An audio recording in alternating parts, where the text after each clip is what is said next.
and I wanted to dock my ship before I came on. It took a bit longer than anticipated. So it's just, I was like, oh shit, that's the time. Oh no. So yeah, it's the first time I played it for.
Hello, hello.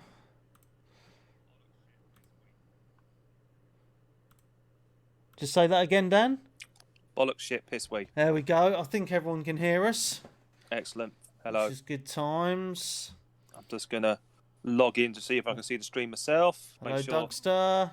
Right, so we are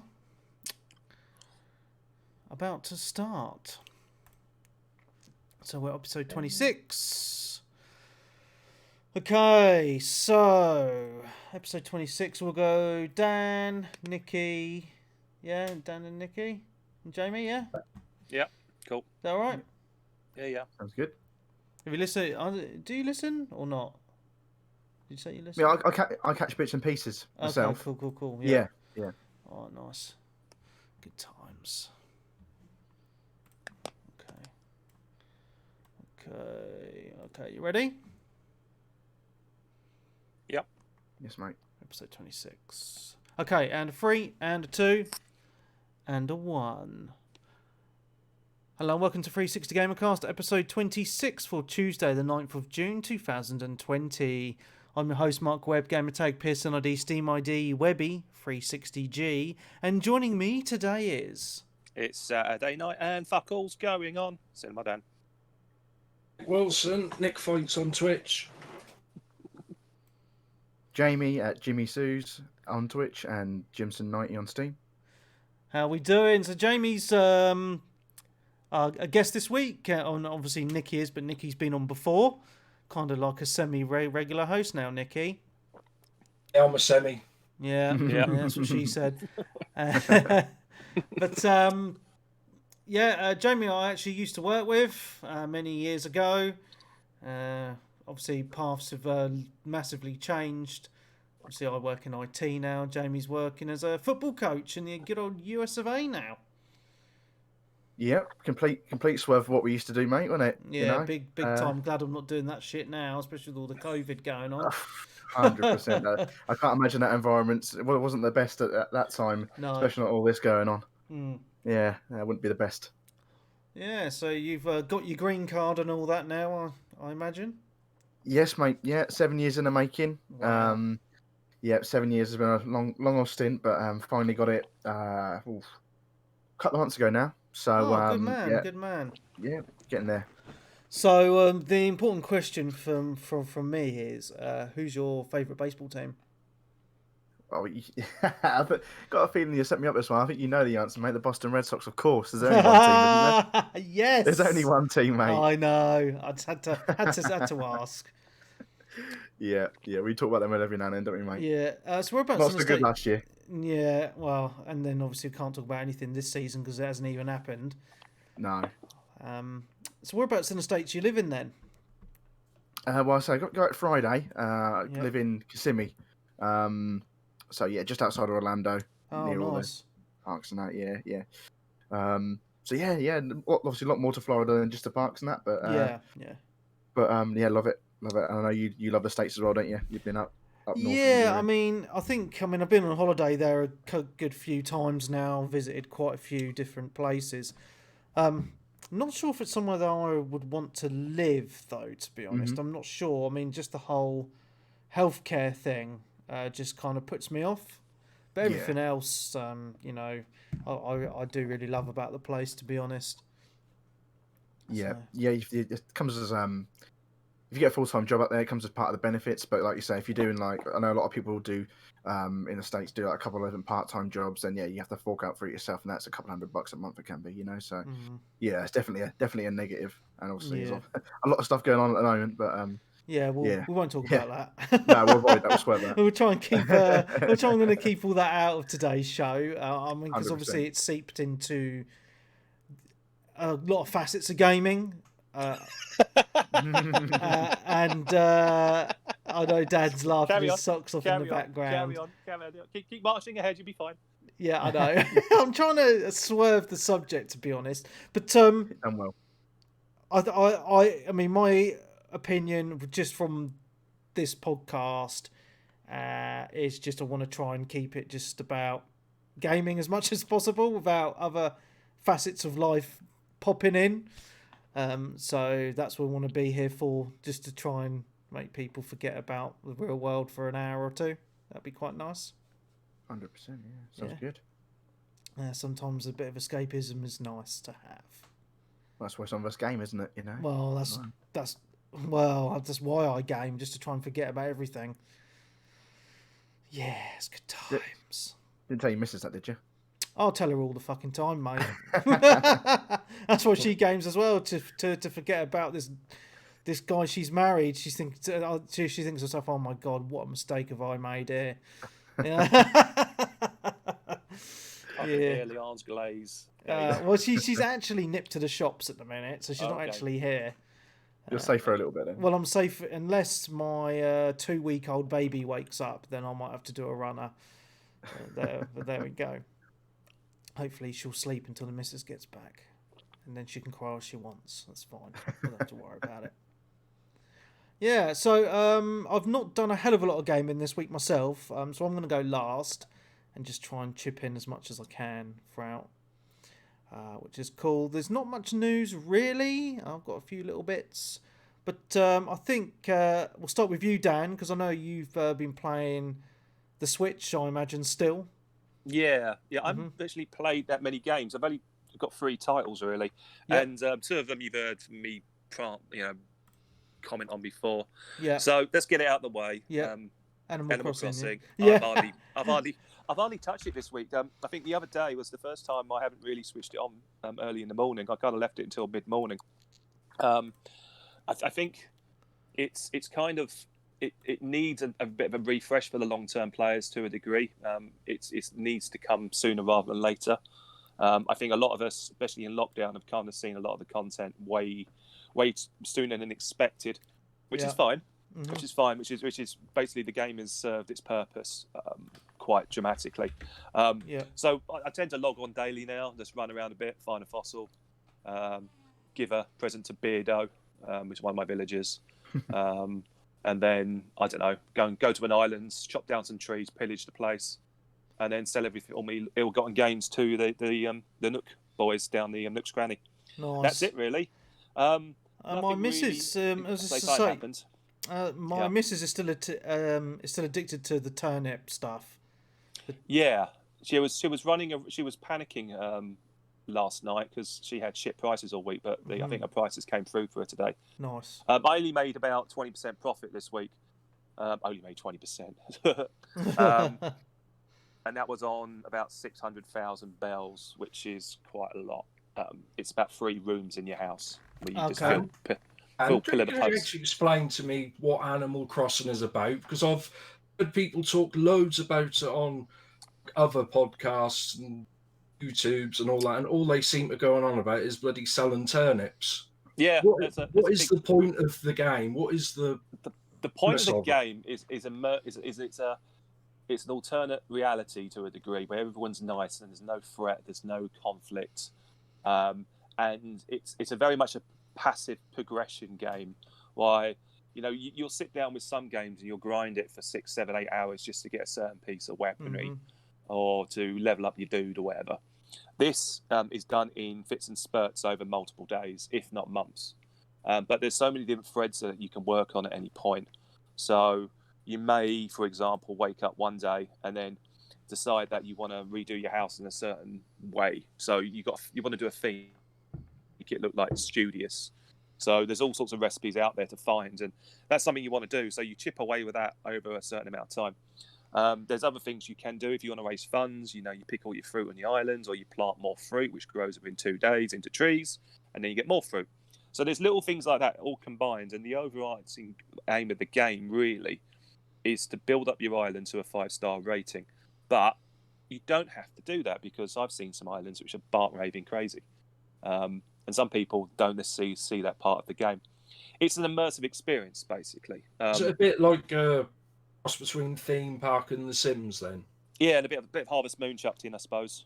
Harvest Moon's a big element, and it's just nice. It's and then you get into the interacting with the residents, and then you kind of learn their traits. Some of them you really, really hate, so you start bullying them. Fair enough. There's all sorts of other crazy shit. I mean, there's stuff you can craft, and some really rare recipes. I mean, the ultimate one I want to get is a giant robot, which they've got 2 parts of the recipe for that, which I haven't even seen yet. You can craft stuff like golden toilets. I've got golden toilets. I've got a golden that actually works when you sit on it and get off again. Yeah, I've got urinals. I've got a squat toilet if you're that way inclined to having a shit. So it's very deep and very rewarding, and you get a lot out of it. How much you put in, but it's kind of got to the point now where I've kind of seen everything the basics can do, and I know it gets deeper and deeper and deeper, but it really needs some more mid-tier stuff to start whistling away at. If that makes sense. What's your game time so far? 285 hours. Ooh, you've had your money's worth. Wow. Yeah, that's a lot, man. Yeah, I know. I think I'm going to keep going into it daily, and then, I mean, if I go into it, at any point, and I'll just spend it's easy for me to spend an hour or 2 in it, just running around doing little errands here and there, tidying the place up, picking weeds. Seasonal updates like summer, autumn, winter, that sort of thing. Is that what they do? The whole thing's by seasons, and it's time dependent. So real time runs exactly as it would in the real world. So it kind of gets dark when it gets dark in the real world, depending on where you are along the equator. No, not depending.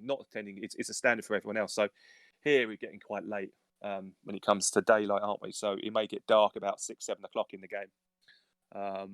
And then you flip it to the southern hemisphere, and all their seasons are completely different to yours. So I've been to Elliot's Islands, Sly Almonds, and picked up all sorts of different creatures that only come out at certain times of the year.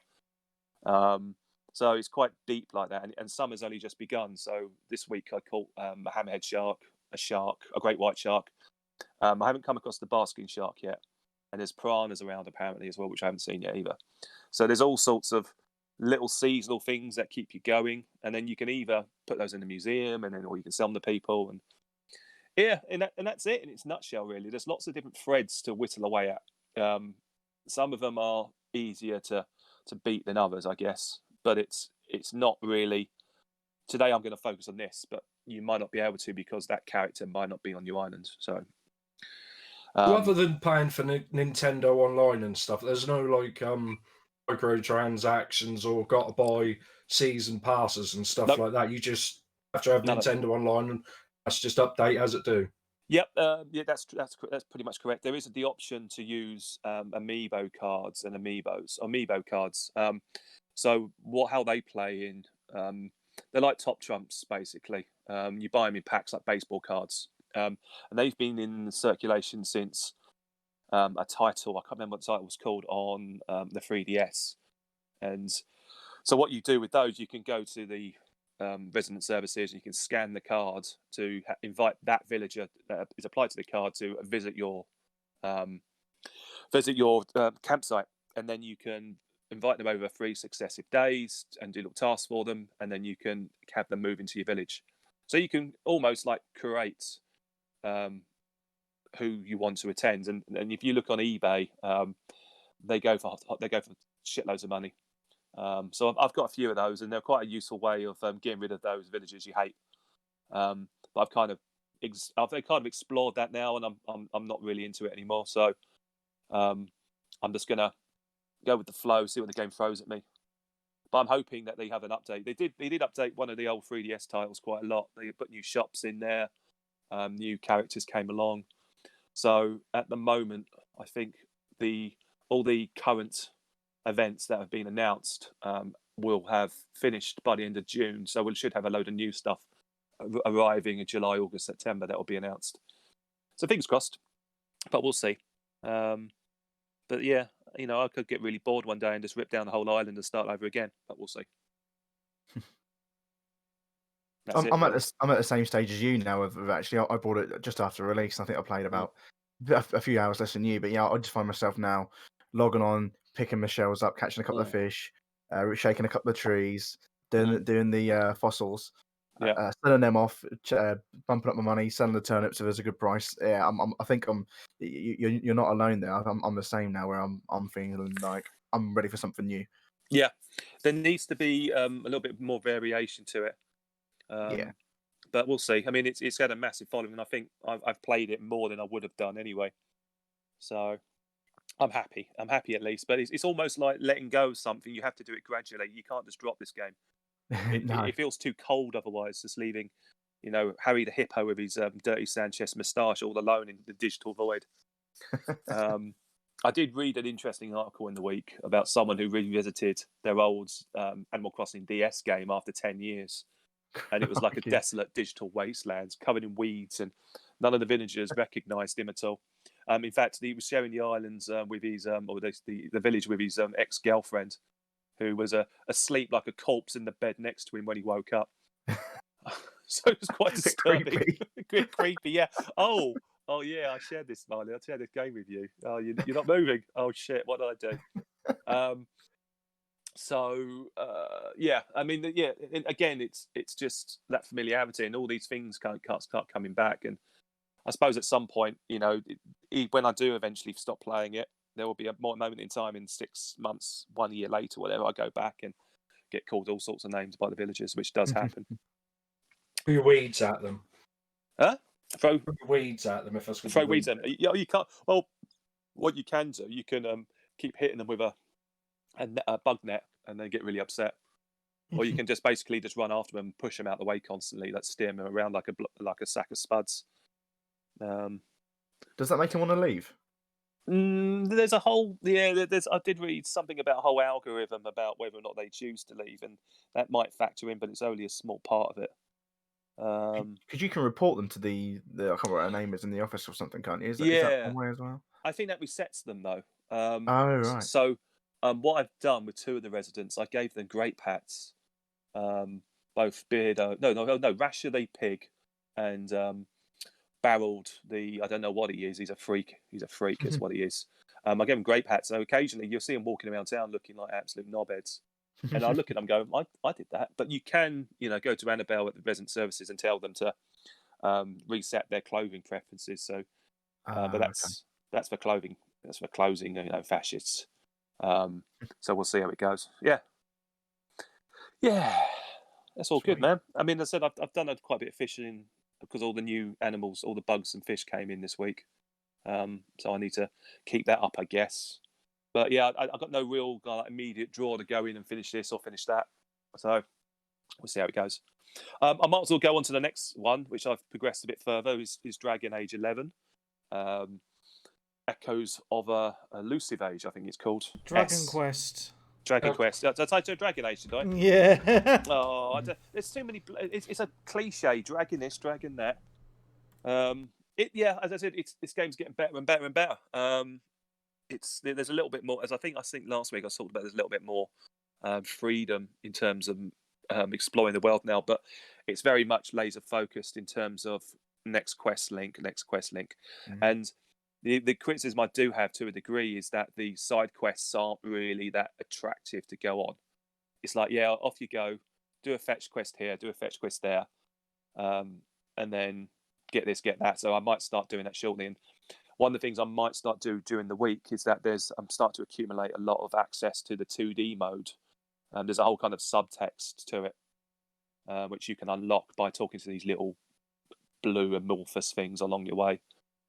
So I might have a proper look at that and see what I can unlock. But I'm rolling through it, steamrolling it. I'm currently in an area, and it's all gone a bit Disney's Frozen, like a wicked Ice Queen or whatever, Ice Queen Witch, whatever. I don't know. So I'm on that at the moment. It's all right. It's fine. Yeah, I reckon I'm only scratched the surface. I'm only a quarter of the way through it, so lots to do, but it's getting better and better and better. You playing the Casino PS4 or the Switch version? Playing the Switch version. Yeah. Did something to mention the casino? Yeah, it was me. Yeah. I did spend a couple of hours in there. I get addicted to that. I sat there for Oh, ages. it's brilliant, isn't it? Yeah. Yeah. It's nuts. You sit there and it doesn't work like any casino I've been in. I don't know, I don't gamble at all. But there's the whole like an RPG slot machine on there, which was for very low tickets or very low money. So I'll go back to there at some point because quite clearly there's a lot of depth to it, and there's a whole section of the arcade that wasn't quite ready just yet. So I've got a feeling a lot of stuff's going to get revealed as you go. So that's good.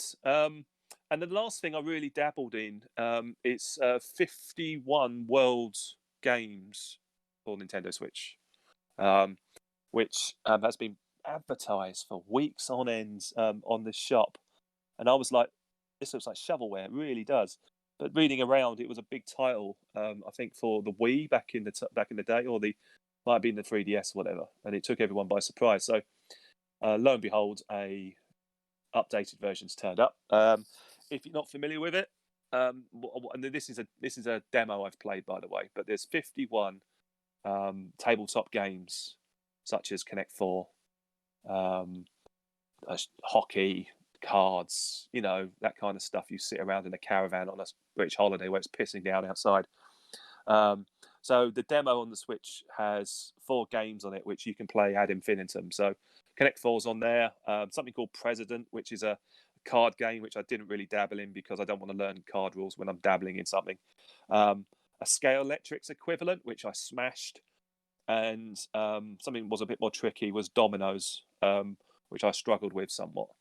But yeah, it's nicely polished. I guarantee you within about 6 months there'll be all sorts of copy games on the marketplace.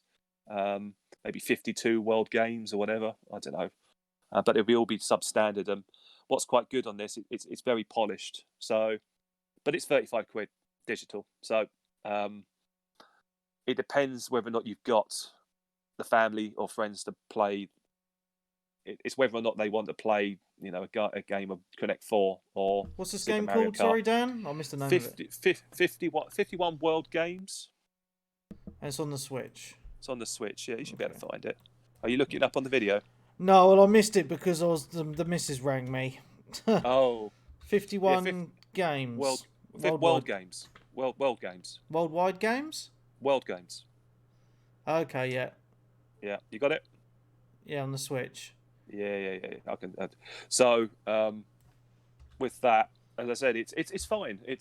I suggest you just check it out, even if you don't get the full game, you get a serviceable copy of Connect 4 on your Switch, which is always good. All right. Any questions on that at all? I think Webby's going to bring it up on the video. No, it looks all right, actually. Yeah, man. Yeah, so I'm not going to get it, but someone might be interested, so we'll see. And that's it, really. I was hoping to talk about the TurboGrafx Mini, or the Core Graphics Mini, whatever it's called over here. It was supposed to arrive today, but it's now going to arrive in the next hour, so you might have an unboxing by the end of the show, but we'll see. Awesome times, mate. I just think I was really interested in the TurboGrafx, mainly because the console itself, the original, never came out in the UK. Yeah. And the games and some of the games on it are absolutely phenomenal. Yeah, I was always familiar with it. When I was younger, it was always in like Computer and Video Games, the magazine, and a lot of the multi-format ones. And to me, back in those days, you kind of like looked at it as with misty eyes and jealousy at R-Type on your home console, or any of those other Konami games which were exclusive. I've had a good look at the videos. It looks the biz. It really does. So I'm looking forward to getting stuck into that later tonight with a cup of tea. It's just, I mean, I just thought it was quite pricey. It's £100, isn't it? Yeah, but there's more titles on it than all the other consoles. Yeah, true. And then if you look at, I mean, I've got most of the mini ones. The only one I haven't got, I suppose, is the Commodore 64 one. I don't have that one either. I wasn't interested in that, to be honest. I was thinking, because Commodore 64 was my first computer, or console, or whatever you want to call it. So I'm sort of interested, but the price has always been a bit meh. This one, on the other hand, I kind of value the games on it a little bit more. And having got my hands on the Mega Drive Mini and basically drooled over that because it's amazing. Yeah. I thought, fuck it, I'm having it. I want it. I'm having it. No, that's fair enough, mate. Yeah, I mean, I'm going to be a tight ass and wait on the price drop. To be honest, because it will happen at some point. I think it will do. I think you're right. Probably right to wait. But in the meantime, I'll tell you how brilliant it is. Yeah, cool, man. I mean, I've got all the games already, on my emulator, but it'd be nice to play them on the mini console with the proper controller. Yeah, a bit of word of warning with the controller. There's only one controller port on it. So much like the original PC Engine, TurboGrafx, whatever. Yeah. It's only got one port. But you can extend it up to 5 players or 6 players. I can't remember exactly. Okay. With a tap. A multi-tap. Yeah. Multi-tap. So I will be testing that out. Well, not the multi-tap. I will be testing other USB joypads on it to see what works, what doesn't. The aim on that really is that you would use the multi-tap to play stuff like Bomberman. Yeah. Which was apparently, well, as I said, if I remember correctly, in the old days of computer magazines, was the ultimate party game and the sole reason why you should get a PC Engine. But in the meantime, I've got Bomberman and other consoles, but this is the original, the daddy, where it all happened originally. So just bear that in mind if you're looking to get the multiplayer aspect out of it. Cool. Man. Cool. And that's it really. That's it really for me this week. As I said, I've spent a fucking fortune on music. I've been listening to music. I've been meeting friends in parks, thanks to the lockdown easing. So I've sat in lots of parks. It's been a bit shit today or weather, so I've stayed indoors. But I might go outside tomorrow if I can be bothered. Fair enough. Cool. Good times. Yep. Nicky. Yeah, mate, so I played 2 or 3 games since I was last on, finished them, or streamed them as well. The first one, which even though it's on Game Pass, I did buy it as well, because it was like 15 quid, the limited Aurora edition, which was Metro Exodus. Oh. That comes with like all the DLC and that, and the season pass, and that was actually cheaper to buy that with everything than just buy the season pass on Xbox and use it on Game Pass. Cool. I thought I might as well do that. And yeah, I mean, did you ever finish that, Webby, last year? Oh yeah, Metro Exodus. I rinsed it, mate. I acquired it when it came out, completed it, and then it came to Game Pass, and I was gutted because if I'd knew it was going to come to Game Pass, I would have waited so I could have got the Chivos. It went really early as well, didn't it? Because was it on the Epic Games Store or something? So it wasn't on Steam. Yeah, so it was on the Epic Games Store. My Yeah, God, so it someone's kinda really got- jingling their keys. Yeah, the Turbo Graphics has just turned up. Awesome. Unlocking the door. Yeah. The Amazon man just going to throw it at his face. So social Oh. distancing. Yeah, well, they just knock at the door and walk away now, so you got to keep your eyes open. If anything's expensive on the doorstep, you're like, get out of my fucking doorstep, get out of my way. Anyway, you carry on, Nicky. So obviously I played and streamed that because I've played the first two. I actually really liked those, but I played the Redux editions, or whatever they were, on Xbox One, so they like tidied up the graphics and some of the load times. And they also took away, because in the original Metro 2033 on PC, they'd done a weird thing, which was it's realistic, but because obviously everywhere's full of radiation, wearing a gas mask which keeps steaming up. You had to keep clearing the face of all like the condensation, which realistic, but it's kind of boring. You can't really see where you're going half the time. I really enjoyed those games, but this one, they've sort of gone open world. They've actually gone up top, so they're not actually in the Metro. Yeah, I mean, So I don't know how that's a Metro game if they're not in the Metro. But well, I actually really enjoyed that. The one of the reasons why I liked it is because you weren't stuck in you weren't stuck underground. And yeah, I mean that would have just been the same game again. I see where you come from. So yeah, they tried to do something different. It was quite good. The only problem I've had, I mean, I enjoyed it. The gun mechanics were average, I suppose, not brilliant like Call of Duty or Battlefield way shooting. But then it's not really. It's more about exploration and stuff like that. And the only thing I found really difficult was there was no waypoints in the game, no hand holding at all, like you'd get in most games where just follow an arrow, walk in the direction where you were going. I didn't know this for like over half the game. So you press a button to bring up a map on a clipboard in front of your face. Mm-hmm. I'm like, what the hell is that? And then I was trying to find It's called immersion into the world, mate. That's what it is. Yeah, but I didn't know. Plus, I don't read the tutorials and that because I think, oh, I've played all these games before. I don't read tutorials and then forget what the buttons do. It's not like I can look at the instructions booklets to see what they are because they don't exist anymore.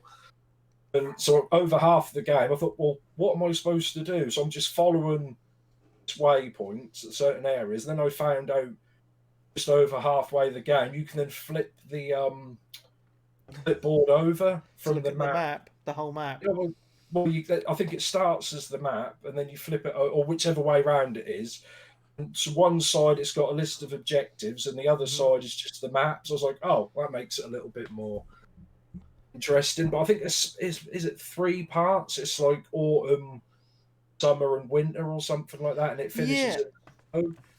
So, what I really liked about it, I mean, it's been a while since I played it, but like some of the game is linear, and then some of the game it has multiple open world areas, and those areas are quite large, and it's all about your journey on this train to get to like a safe area, and there's quite a lot of story beats along the way, and it's really fascinating. I mean, one of the reasons why I think the Metro games, all of them, are so good is they're actually based on a book, and they're really well written.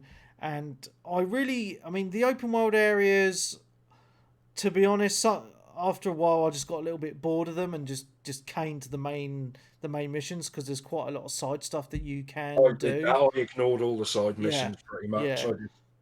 But I think that the overarching story is really cool. You know, you're on the train and it's your journey, and the train obviously stops at certain areas because of certain reasons. You have to do exploration and main missions, and just the way the writing of the characters is done is just so fucking good.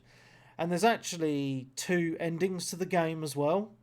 I was going to look up because I got one end, and I was going to look. Is there different endings? Are we allowed to talk spoilers like that yet? Or Well, let's just say there's a good ending and a bad ending, and I think I got the bad ending then. Yeah, I got the bad ending, and then I watched the good ending on YouTube. Because I was wondering how they're going to do DLC. Yeah, I mean, it's annoying because it's one of those things where the good ending is so much better than the shitty ending, but the way that they do it is it's all done to how many enemies you kill, so because you get a choice of knocking them out or killing them. So if you I don't know what the percentage is, but you have to knock most of the enemies out instead of killing them to get the good ending. Must have killed high 90s then. Yeah, and I just killed everyone because I'm a psychopath. Yeah, so I was just a little bit annoyed. Sometimes I hate it when games do that, to be honest. But good old YouTube saved the day, to be honest. Also, I don't know if, because I played it on like easy mode because I just couldn't be bothered. And I wanted it for the story. I don't know if you were the same way, but I was just forever running out of bullets and ammo. Just how it is. Oh man, I can't remember. I don't think I had too much of an issue with the ammo, to be honest. I can't. Just seemed like when I was around like the human enemies, I was fine because they were dropping guns and stuff, and everything was great. But when I was getting attacked by all the mutants and stuff, they haven't got no guns, so they didn't have no ammo. I was like, I'd go from loads of like people, fight all them. Everything's good. Then I'd go for a section with all like the enemy, the mutants, and then I just had no ammo left at all. Yeah, I mean, you can make ammo on the train as well. There's like a little station on there, like a workbench, and you can make ammo. So I was doing that all the time. So I don't think I really had an issue with ammo, to be honest with you. I think towards the end of the game, I got a bit better, but because I think I was using the that weird gun that you had to pump up. Yes, yeah, I use that. I use that a lot as well. Yeah, it's a great game, man. Yeah, I'm gonna have to watch the good ending on YouTube then to see if because the DLC only came out quite recently as well. I have no idea what that's about, so I'll have a look at that. But that was quite a good game. But I don't know why that made my Xbox One X near enough take off. It was so loud. Well, yeah, it's actually on the PC. It's in the top. I think it's in the top 5 most graphically intensive games for the PC. So it's obviously going to really push the consoles. It is. I mean, obviously, I played it before I got my new graphics card, and it looked stunning then. So I would actually enjoy probably giving it a Bosch again with the ray tracing, just to see what it looks like. But yeah, it's a stunning game graphically. It really is. But looking past the graphics, just for the gameplay and the story, it's one of those games that everyone should really play, and you haven't really got an excuse not to play it since it's on Game Pass as well. So, yeah. So I finished that, and then I went on to Luigi's Mansion 3. Ooh, I haven't played this. Finished. I mean, I've played all of them, and I bought Luigi's Mansion on the GameCube because I bought that on launch day. Yep. I actually played that, and I played the Luigi's Mansion 2 on 3DS. Oh yeah. Which was okay, but it's fiddly, wasn't it? Yeah, they'd sort of made everything a lot smaller, and everything was in like small chapters, and obviously they made it like handheld game rather than a console game. So it just like seemed everything was such slow pace and then broken down into chunks on the 3DS. But I did finish it. I thought that was okay. Plus, for some reason, well, that's just what it was on the 3DS. There was only an analog stick on there. Yeah. It's kind of hard because, like, normally on the GameCube and then the Switch, you use 2 analog sticks, one to move character and the other one to move the vacuum cleaner thing. I can't remember what it's called. That was a bit of a pain on there. But with this one, I mean, it's definitely the best of Luigi's Mansion. I think that's probably the best game I've played on Switch so far. Okay, that's good. That's Well, encouraging. granted, I haven't played Zelda yet, so it was just. I noticed like the graphics. I mean, like, they're good enough. I mean, they're really good 1080p, really colourful. But I noticed with it's just a Nintendo thing. It hasn't got the right, really high definition graphics and all realistic gameplay and stuff. But what that has got, it's just got so much detail in it, like the animations and expressions, and just how different animations Luigi have when he's walking around mansion and all the different things like that. It's like little things like, I mean, in the first one, some mobile phone to the professor, the Game Boy Color, but they changed it to call it a Game Boy Horror. Yeah, yeah. And I can't remember what the second one was, but in this one, it's a Virtual Boy. Okay. Just kind of, and he actually, it rings. I don't know why it rings, and every time it rings, he just jumps because Luigi's a scaredy cat for some reason.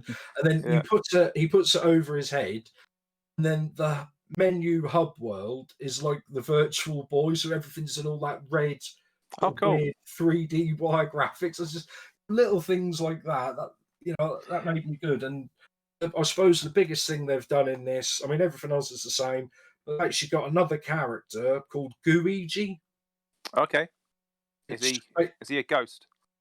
Oh, he's basically a Slimer type copy of Luigi.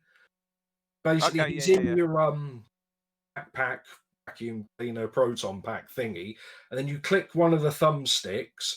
Then all of a sudden he come out, and we can't control both of them at the same time. But if you click the one of the analog sticks in, you go between the two. So there's some puzzles in it where you have to move normal Luigi over to here, Luigi over to there. Gotcha. And because Luigi's made out of goo, he can slip through like doors and bars and stuff like that. So we sort of zoom in and out or fall through drains. Cool. So it's quite well, apart from there's a few bosses which I haven't got a clue how to do them. There's one level, I think it was the film studio levels, if people know what I'm talking about. I had someone, because I Twitch streamed that, and someone was in there. They said, "Do you want me to just tell you, because you're going to be here for hours?" I thought, man, if this is supposed to be a kids' game, they'd have no idea. This is the thing. I mean, each of these successive sequels, I suppose, always kind of tries to reinvent the wheel to a degree, or at least add in some more originality in terms of control. It's interesting you were saying about it not, obviously it's not stretching by any means. It wouldn't, if it was playing on like the new consoles coming up, you would expect a lot more detail, and I think that completely misses the point. The amount of detail and fun and kind of like character Nintendo puts into its first party titles has to be celebrated. It has to be. Well, the personality they put in, yeah, I couldn't care less about ray tracing. I really couldn't give a shit. But hearing what you're playing, I mean, I've been tempted to get it. I think the last time I had it up for consideration was that or Legend of Zelda, Link to the the one that was on the Switch. Yeah, Link's Awakening. Yeah, and Colin persuaded me to get Link's Awakening, and I'm sorry, Colin, but I was disappointed in that. Not that I made the wrong decision. I'm glad I played it. So this is on my radar, and I know it's not going to drop in price anytime soon, but I've got enough to play at the moment. So maybe Dan, one day. Go on Hot UK deals. I mean, they're always putting Switch games up. I mean, the cheapest you're ever really going to get it for brand new is £35. Yeah. Places like Curry's sometimes do that, but then they'll sell out really quickly. Well, Nintendo games very rarely drop in price, do they? That's Nintendo tax, isn't it? Yeah. Well, it makes sense as well. Otherwise, you're just depreciating your core market. I mean, if you look at Ubisoft, who basically discount, within seconds. Yeah. It's out the gate discount, and no one really believes in the value of their games anymore. Well, I don't. Why would you pay for full price for an Assassin's Creed game in 6 months' time? It's going to be half price. Yeah. So it's just business strategy. That's why I like Nintendo, because it's sound and it's fun and it's value for money. You know what you get. Yeah, exactly. Like I was saying, like it's hard to explain the word, but like say detail, not graphics, but like little things. Like, I remember years ago, I played I think it was Uncharted 1 or 2 for the first time. Yeah. Just a little thing like where Drake is walking down the steps, his feet are actually going on the proper steps. Yep. Whereas obviously games we used to play just like float down them at a weird angle. Or you have to jump up them. Yeah, you could just jump up them and slide up them without moving. But little details like that. Do you know? It's just think, oh, that's clever. Or like when you're walking around and you leave footprints in the snow, and stuff like that. Whereas in this game, there's just so many little details like that. Flourishes. I mean, I'm not sure how many different animations Luigi's got for when he's walking, running.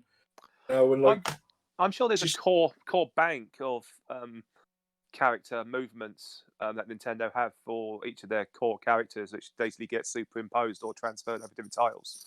Because that makes sense. Because Mario, when Mario runs, immediately in your head, you know how Mario runs. Well, the 3D Mario at least. He's kind of like waggles his arms side to side, and he waggles his arse, and and even when he's jumping as well, you pick up a 3D Mario game, you know exactly how he jumps. It's almost like a trademark blueprint. It's quite genius, really. So I'm quite tempted again to dabble in this once everything's settled down and I've finished Dragon Quest, for fuck's sake. And Dragon's Dogma next. Oh, I've got that on the Switch.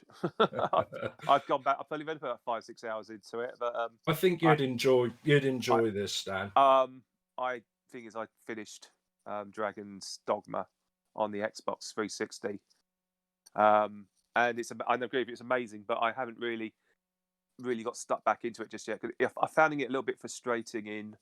I've already unlocked loads of stuff, and I know how great it is, but I'm kind of limited. And I know the slog ahead of me in order to get it all unlocked. So, yeah, oh well. I think it's on offer on the Xbox at the moment for like $6.50, the HD new version edition. Nice. Yeah, I mean, the save I had got corrupted anyway on the 360, and I've already got the Switch version on the go. So, yeah, I think I'll wait. Well, I might go back to it. It's the problem with these things: you buy a game and it gets buried somewhere on your hard drive somewhere, doesn't it? 100%. So I've played that. I don't know if I would play it again eventually, but I don't know if there's much replayability in it, because I think you can collect collectibles on each level. Well, it says Luigi's Mansion, but you're actually in a hotel. Okay. I don't know if that's false advertising or not, but I won't worry about it so much. But yeah, so but then I think a lot of Nintendo games are a bit like that. So I finished that, and then I went on to which I bought it last time. I played and finished it, Sonic Adventure 2 on the Switch. No, Sonic 2, not Sonic Adventure 2. Oh, Sonic 2. Do you mean in the Sega Ages? The Sega Ages one. Yeah, because yeah. I should have done my research before I just bought it. I thought that was to be the iOS version, which is like the most HD'd up version. And it's not. It's the original, pretty much Mega Drive version, which is okay. It caused a bit of, controversy between me and my 4 viewers, because on Twitch. Shut up, Webby. That's about how many I get normally, mate. I just think it's funny. Sorry. Well, them's me. So, how many subs you got now, Webby? Well, for followers or subscriptions? Subscriptions. 2. 2. Yeah, man. Well, them's me. One of them's you and the other one's Hogarth. Lovely. But basically, I've added a few bits to this version, which I use because, that was just in the game, is save state. So you can save pretty much wherever you want. I just saved at the start of level. What game was this? Sonic 2. Oh, I do love a bit of Sonic. And they were saying that that's basically cheating. I thought, well, no, because if it's built into the game, how can it be cheating? I mean, I wasn't saving for like 2 or 3 minutes. I was just saving the start of each level. So if I died, I didn't actually mate, out of anything. It's cheating, mate. Cheating. All right. Okay. When I was younger, that was cheating. When I was young on the Mega Drive, there was no save mechanic whatsoever. You played the 6 worlds back to back, I fucking smashed that game in 2 days when I was younger. Dan, I did that when I was younger on Mega Drive, and I even got Supersonic. Yeah, same So- here, mate. Okay, can My we... idea is I've completed that game before and did get good enough at it to get the good ending. I don't really care if I use the old save just to go through it. It's fine, mate. I Don't worry. haven't- Can I'm you crap answer at me a gaming as well question, now. Nikki? Right, The go on. old age question is, what's the best console, the Mega Drive or the SNES? Never played a SNES. What? Oh my Never god, played a sacrilege! I bought my SNES Mini A1 and it's still upstairs on the shelf sealed. Oh my god. Who Webby, mate, are I did you? not know I did not know a SNES existed when I was younger. In the early 90s, there was no How old are you? internet. 34. Oh, okay, just a little bit younger than me. Okay. I'll be 35 next month, so not a lot in it, is there? But yeah, I just didn't know. I mean, I got Mega Drive, and then a year later, I got the NES. That's What? how. What? I don't know. You're going Tell you what, backwards. Are you I- Benjamin Button? Then after that, I got a Master System. What? The weird, back- not the nice one, the weird red one with the first one, the horrible Yeah, because there was one. two versions of the Mars system, wasn't there? Yeah, there's- And then after that, I got a keyboard, and I have no idea what that was. Oh. Commodore it was- 64.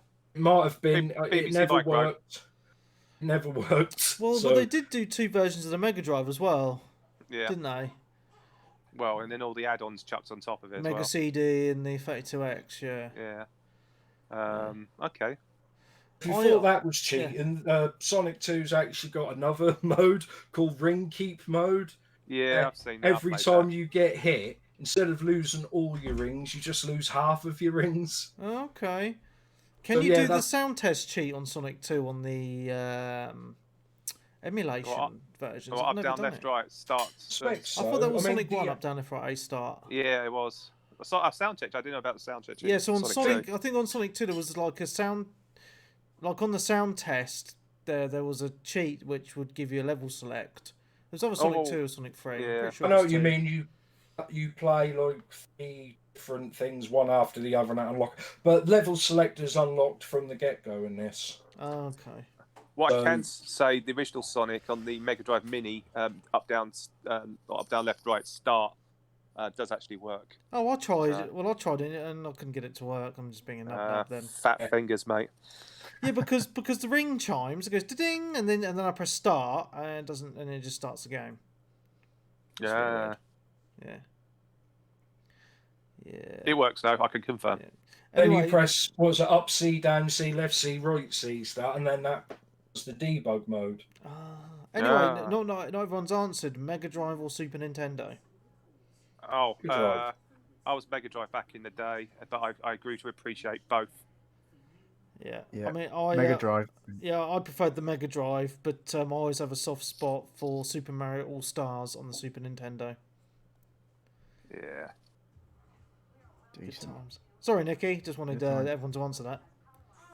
Yeah, that's fine. And what else have I played? Oh, I only actually started it in the last week or so, which is Warzone. Killzone, did you say? Warzone, Call of Duty. Oh, Call of Duty Warzone. Warzone, Okay, yes. yeah. Warzone is what the cool kids call it, apparently. Yeah. Yeah, I mean, I've had the full game since Christmas and never really bothered with it. I think I played it with you once for about half an hour, and I just gave up because I was using a controller and you were using your keyboard and mouse and just camping all the time. Oh, fuck off. You know you No were, way. Webby. Come on. So, Was he on a roof? Camping. All he does is run ahead and leave everyone behind. yeah, that's what I'm Rambo, mate. That Come was on. normal Oh, yeah, I've seen the multiplayer, video. though, Dan, not Warzone. 'Cause there was more than 4 of us in there. But yeah, I've been really enjoying that. Apart from I was streaming it last week for about 5 hours, about 3 o'clock in the morning, and someone in the chat said, "Oh, can I jump on and play with it?" I was like, "Yeah, of course you can." And I thought, hang on, this guy's killing everything in sight. And we got to the end and won the game. And I was like, he got like 48 kills or something. And then I Hacker. thought, yep. And then some people turned up in my chat and they were like, "Oh, he's cheating. I was like, "See, I don't know. I'm not really paying attention because I can't see his feed on my screen, can you? Unless you die." Which I don't die very often on those games, obviously. But when I was dying, I was going through to other people's things and feed and stuff like that, and I was like, "Yeah, you're shooting through walls, mate. I don't want to play with you anymore." Yeah, I was enjoying that, and I've been playing that with my mate on who also Twitch stream jokes, and we've been playing Plunder. Is that fairly new, or has that been in there since they brought this out? I think that's been in there since the beginning, mate, to be honest. Which I like that, because if you die, you can still come back, but then also, and it's more about collecting money rather than just the circle coming in killing you. So there's a little bit more strategy involved. Oh, and I think it's just a slightly different way to play it. Plus, I think everyone who I know absolutely hates the Gulag for some reason. Yeah. Because I don't know why. I don't know if that's all down to internet speeds. It's like sometimes I'll think, "Oh, I'm shooting you. Oh, I'm dead," and then I watch the replay. According to the replay, I haven't even fired my gun. I don't know if that's something about internet speeds, but I don't like the idea, because you could be in the game, get killed really quickly, and you could be sitting there for 20 minutes, half an hour, waiting for your friends to enough money to revive you. Yeah. That's a bit silly. I thought that'd have been a nice, whether or not that worked, where a certain amount of lives per team. If you win the Gulag, you come back with all your weapons you've found, and if you don't, you just come back with a pistol again. I just thought that might be a better idea. They're always updating it, but I'll probably put about 20 hours into that this week. Nice. I really enjoyed that. And then, I said to you, Webby, I've been having to go on the old PC Master Race. Oh, you've been playing COD on the old PC, have you, mate? I played that on the Xbox, but I've been playing. I had to go on 3 or 4 games, so I had. Well, I just want to mention COD before you move on. You talk about COD then. Yeah, because I've been having some awesome games on it this week with Peebs, Prince, Mella, Stunty. Had some really good games. We did get another win, which was awesome. Really enjoyed that, and we had a few games, because I'm normally the first person to die because I'm pretty rubbish at the game, to be quite honest. And but I had a few games where I was the last one to survive, and the pressure got to me a little bit. But we had one game where we got the win, which was awesome. And then we had another one which was just pure hilarity. I've got the highlight on my YouTube channel where I'm on my own, everyone else is watching me, and I just grab a Jeep and I just go on just a crazy driving spree, which ends up at the end of me running over an enemy, and then me getting killed by his mate after a little bit of a shootout. But I've had a lot of fun on Warzone this week, to be honest, because I did go off it for a little while, but I think the break has done me a world of good, because I come back to it and been having a lot of fun with a few guys in the community. It's been good fun. Yeah. Oh, and also, I did look at getting the battle pass for some reason, but for certain reasons we're not going to mention, they've delayed season 4. Yeah. And yeah. I wasn't sure, because there's a skin I wanted of one of the what they call, the characters you play as. I forgot what that's called now. What they call them? Operators. Operator. That's the one. Well done. Good job, you there. And so I thought I wanted Ghost with his old ghostly mask, and I looked, and that said that was in season 2. Okay. I didn't know if I bought newer version, do I get older season stuff given to me, which I still don't know. I don't think so. I thought, I can't be doing that. But then someone told me, if you get Modern Warfare 2 remastered, get the skin and some extra stuff DLC for Warzone. Okay. So on Wednesday, I bought that on Xbox, and it was only 20 quid, and that's what been 4K'd up and that, and so I thought, lovely. And then obviously on Thursday they put it on sale for Banshee, because that always happens, doesn't it? Yeah. And yeah, so now I'm running around with my host mask, my sunglasses, and for some reason, got really tight the tights on and really tight around his crotch for some reason. So everyone keeps telling me on stream, "Oh, look at your crotch." I'm like, "Shut up." And then when you see it, you're like, "Is there a little bit of male camel toe there?" I'm not sure. Yeah, so I mean that's good actually. I mean the games I know we got that given to was that in the game when it came out though, Warzone? Did they add that? No, got added quite a while later. So I played I tried on a free weekend Black Ops 4, which is just the Battle Royale. Okay. I tried that on one of these, like, say, free weekends. I couldn't get on with that at all. I am enjoying this, maybe because I didn't pay anything extra for that, but it was pretty good. Cool.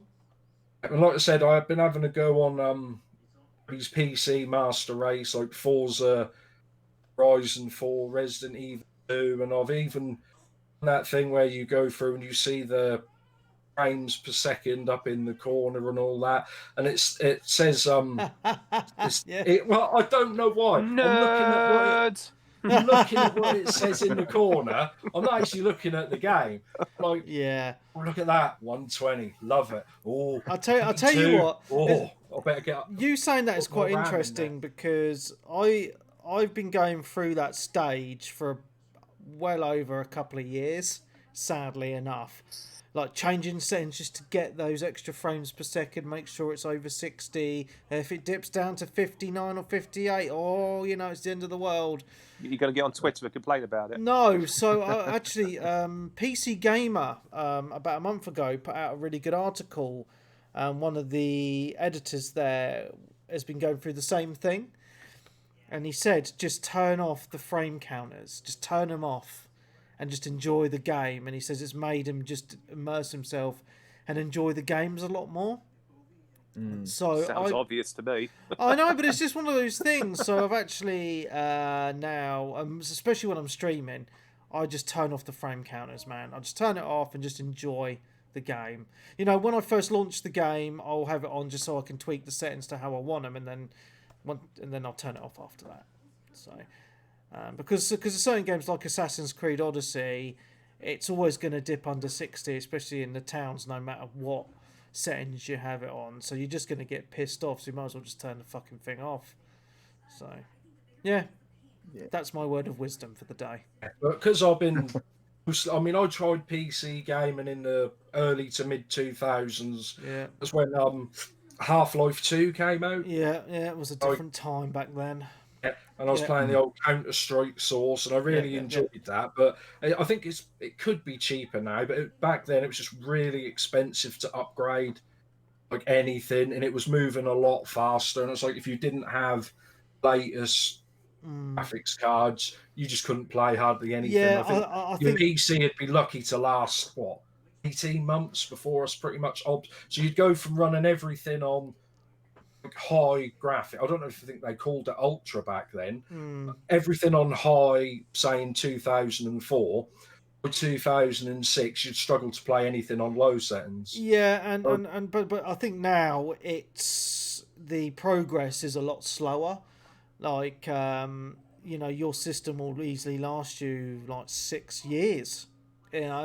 Because a lot of it goes kind of with the console cycle, if that makes sense. Because if you can run all the latest console games at decent settings, then you're pretty much sorted, So I assume the game developers want to keep selling you games for longer than 18 months. Well, yeah, there's that. And you even look at especially the kind of competitive shooters. You look at the new one. What's it called? Valorant. Yeah. How the fuck you say it? I don't know. But you can run that on a potato, to be quite honest with you, and that's because these same with Counter-Strike, they want the biggest audience as possible, so they make it run on the lowest end machines as possible, And, you know, I've got people who I game with on PC that haven't upgraded their CPU, for example, for like 8 years. And they're still running the latest games. You know, just upgraded a graphics card. Maybe it's a Gen 2 old, but they're still running all the latest games at decent settings. You know, so you don't need the latest and greatest to be able to play the games. And to be honest, to have a decent graphics card now, you can get a decent graphics card for 200 quid, you know, if you don't want the best of the best. So it's all down to budget. I mean, obviously it's going to cost more than buying a console initially, but I just really, you know, I just think, oh, how much have I saved on games and buying more consoles and stuff like that. So it's each to their own. You know, everyone enjoys. I mean, I enjoy gaming as a whole. I enjoy consoles and PC. Yeah, I think PC. It's weird because everyone was saying it was dying, but it's actually more popular than ever now. It's bizarre, it really is. But there we go. See, the games don't seem to be as cheap as they used to be. So I remember when I started doing that in like the mid 2000s, like the new PS2 games or Xbox games were like 40 quid, and on PC they'd be 20 or 25.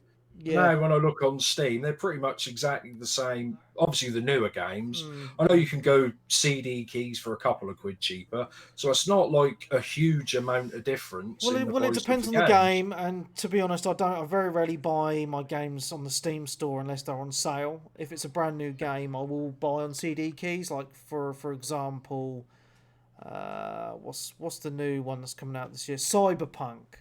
You can already pre-order that on CD keys for 35 quid. Well, you're not going to get that on a console for 35 quid, are you? It's going to be like 40 or 50. So you've got a small save in there, but it's mainly for the Steam sales, the Humble Bundle sales. You know, they do hit quite quick.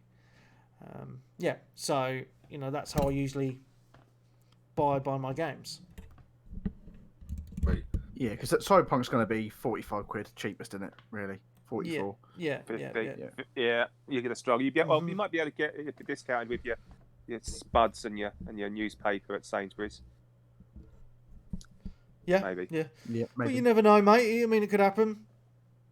I mean, I know The Witcher 3 wasn't a super expensive game when it came out. I think it was only 35 when it came out. It was quite cheap, and it made them loads of money because everyone bought the bloody thing. So bargain. Yeah. So we'll see. I mean, yeah, I'm looking forward to Cyberpunk. I mean, and I think 35 quid's a bargain, to be quite honest, for something that looks like it's going to be really, really good. Yeah, it's certainly got a lot of hype, isn't it? Yeah. So you're looking at it's going to be decent. Yeah. It's probably the last big console game to come out this gen, isn't it? Yeah. Probably overlap on it as well, I think. Yeah. One of those. I think so.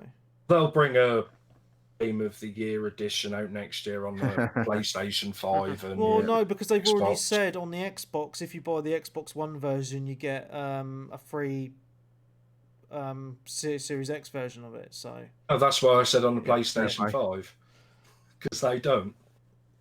Yeah, we don't know what they're going to do. Oh, we don't know. It's, they all copy each other eventually, don't they? Yeah, as I said, I think at the moment PlayStation are redesigning their core messages, I guess. Yeah.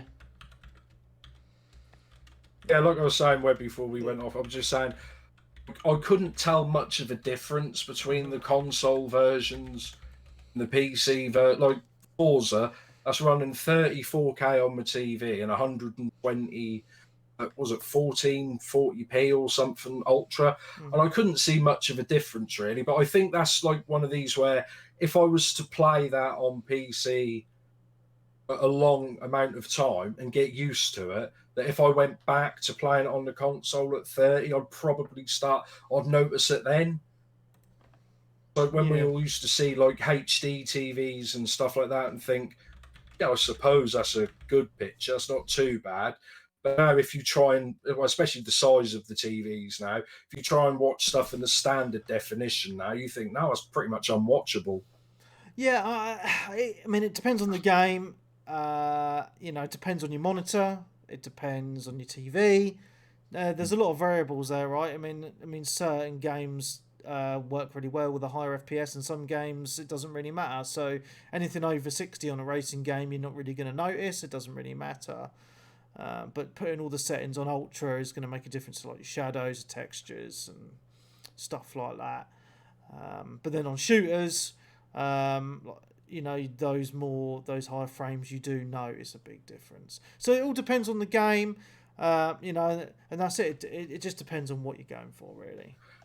I've always thought as long as it's a stable 30 or 60 or whatever, that doesn't bother me. Because like I said to you, the only time I've really noticed if a frame rate wrong is when you're actually getting slow down in the game. Yeah, 100%. Which is which I said with Resident Evil 3 remake. Mm-hmm. That was especially for some reason on the X, not the rest of them, because that was running in 4K and the PlayStation 4 Pro was it 16 something p or whatever, so it was a bit lower. They've patched it now, but I could actually notice. I thought, wow, the game's slowing down and us stuttering a bit, which is kind of weird for a game to come out so towards the end of a console cycle to be doing that. But then if they're going to have to 4 different consoles now, aren't they? Obviously the base, PlayStation and Xbox, the Pro and the X.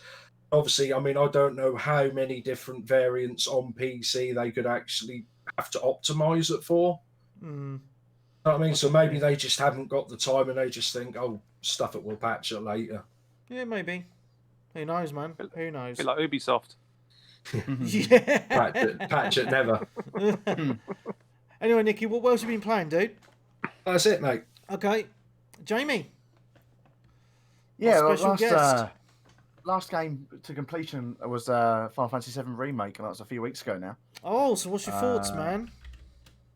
Spoilers or no spoilers? No, we won't do spoilers yet. I think there's still some people that probably haven't finished it yet.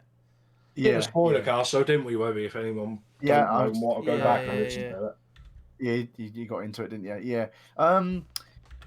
Mixed emotions. Never felt like it before after a game, to be honest. Obviously, loving the original so much and having that, the characters, hundreds of hours I spent with playing them characters, and to see them come to life initially was great. Got that, little tingling feeling that the opening scene starts up, when the music goes, and think, oh my god, I'm really playing this 20 years on. Yeah. Loved the combat. I thought the combat was a great success. I'm a massive fan of the turn-based system, so that was a big question mark for me. Yeah. But I thought they absolutely nailed it. Obviously, some adaptations, a lot of differences. I'm interested and intrigued to see where they go with it. Difficult to say about spoiling it, but obviously, it is very difficult. They can go multiple ways, can't they? I suppose with it, which isn't really giving much away. Yeah, I mean, the big question from me for you, Jamie, is: do you still prefer the original? Yeah, I do. Yeah, I think I do. Do you? What's your thoughts on that? Yeah, I mean, I love the remake. I thought it was absolutely fantastic. They've done a good job. Yeah, they did an amazing job just with the graphics, just the amount of detail they put into all the areas. But the one thing that I was a little bit annoying is there was quite a lot of filler. Yes. Yeah. So there was a lot of extra, like the open-ish areas. It was just a lot of. I mean, the side quests were okay, but yeah, there was a lot added. And it's really weird because since I've finished the remake, I've actually gone back to play the original game on the Xbox One because I want to get the Chivos.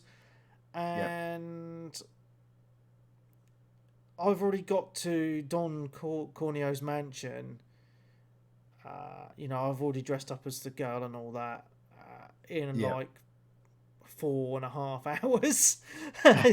Yeah. Far straight through it. Yeah, and you think like by the time I did that in the remake, it took me about 25 hours. So it's a big difference. Yeah, and what did you get out of it? I know what you're saying. You are right. Yeah, how was it really enhanced? I know one thing is obviously the background on Biggs, Wedge, and Jesse. Like you said to me, they fleshed them out, didn't they? That was nice touch, I thought. Yeah, it was absolutely fantastic. That was brilliant. That was worthwhile buffer, that extra stuff. That was worthwhile. But I know exactly what you mean. There was a lot of stuff in there that Was it really worth it? Was it to make it a full game? Yeah, I mean, the stuff with Biggs, Wedge, and Jesse was absolutely fantastic. And needed. Yeah, and especially especially the stuff with Jessie, like her, because you had a whole extra mission with her, and that was really really cool. And the other characters, I just thought they were done really really well. There was some good comedy moments as well, with the cats, which was really really cool. And it was. I really enjoyed the remake. I did start playing it on hard, but then I was kind of like, I can't be arsed.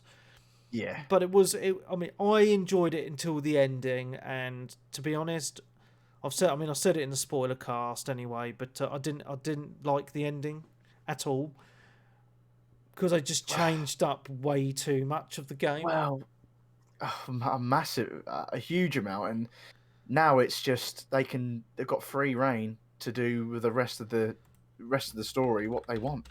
So God knows what they're going to do.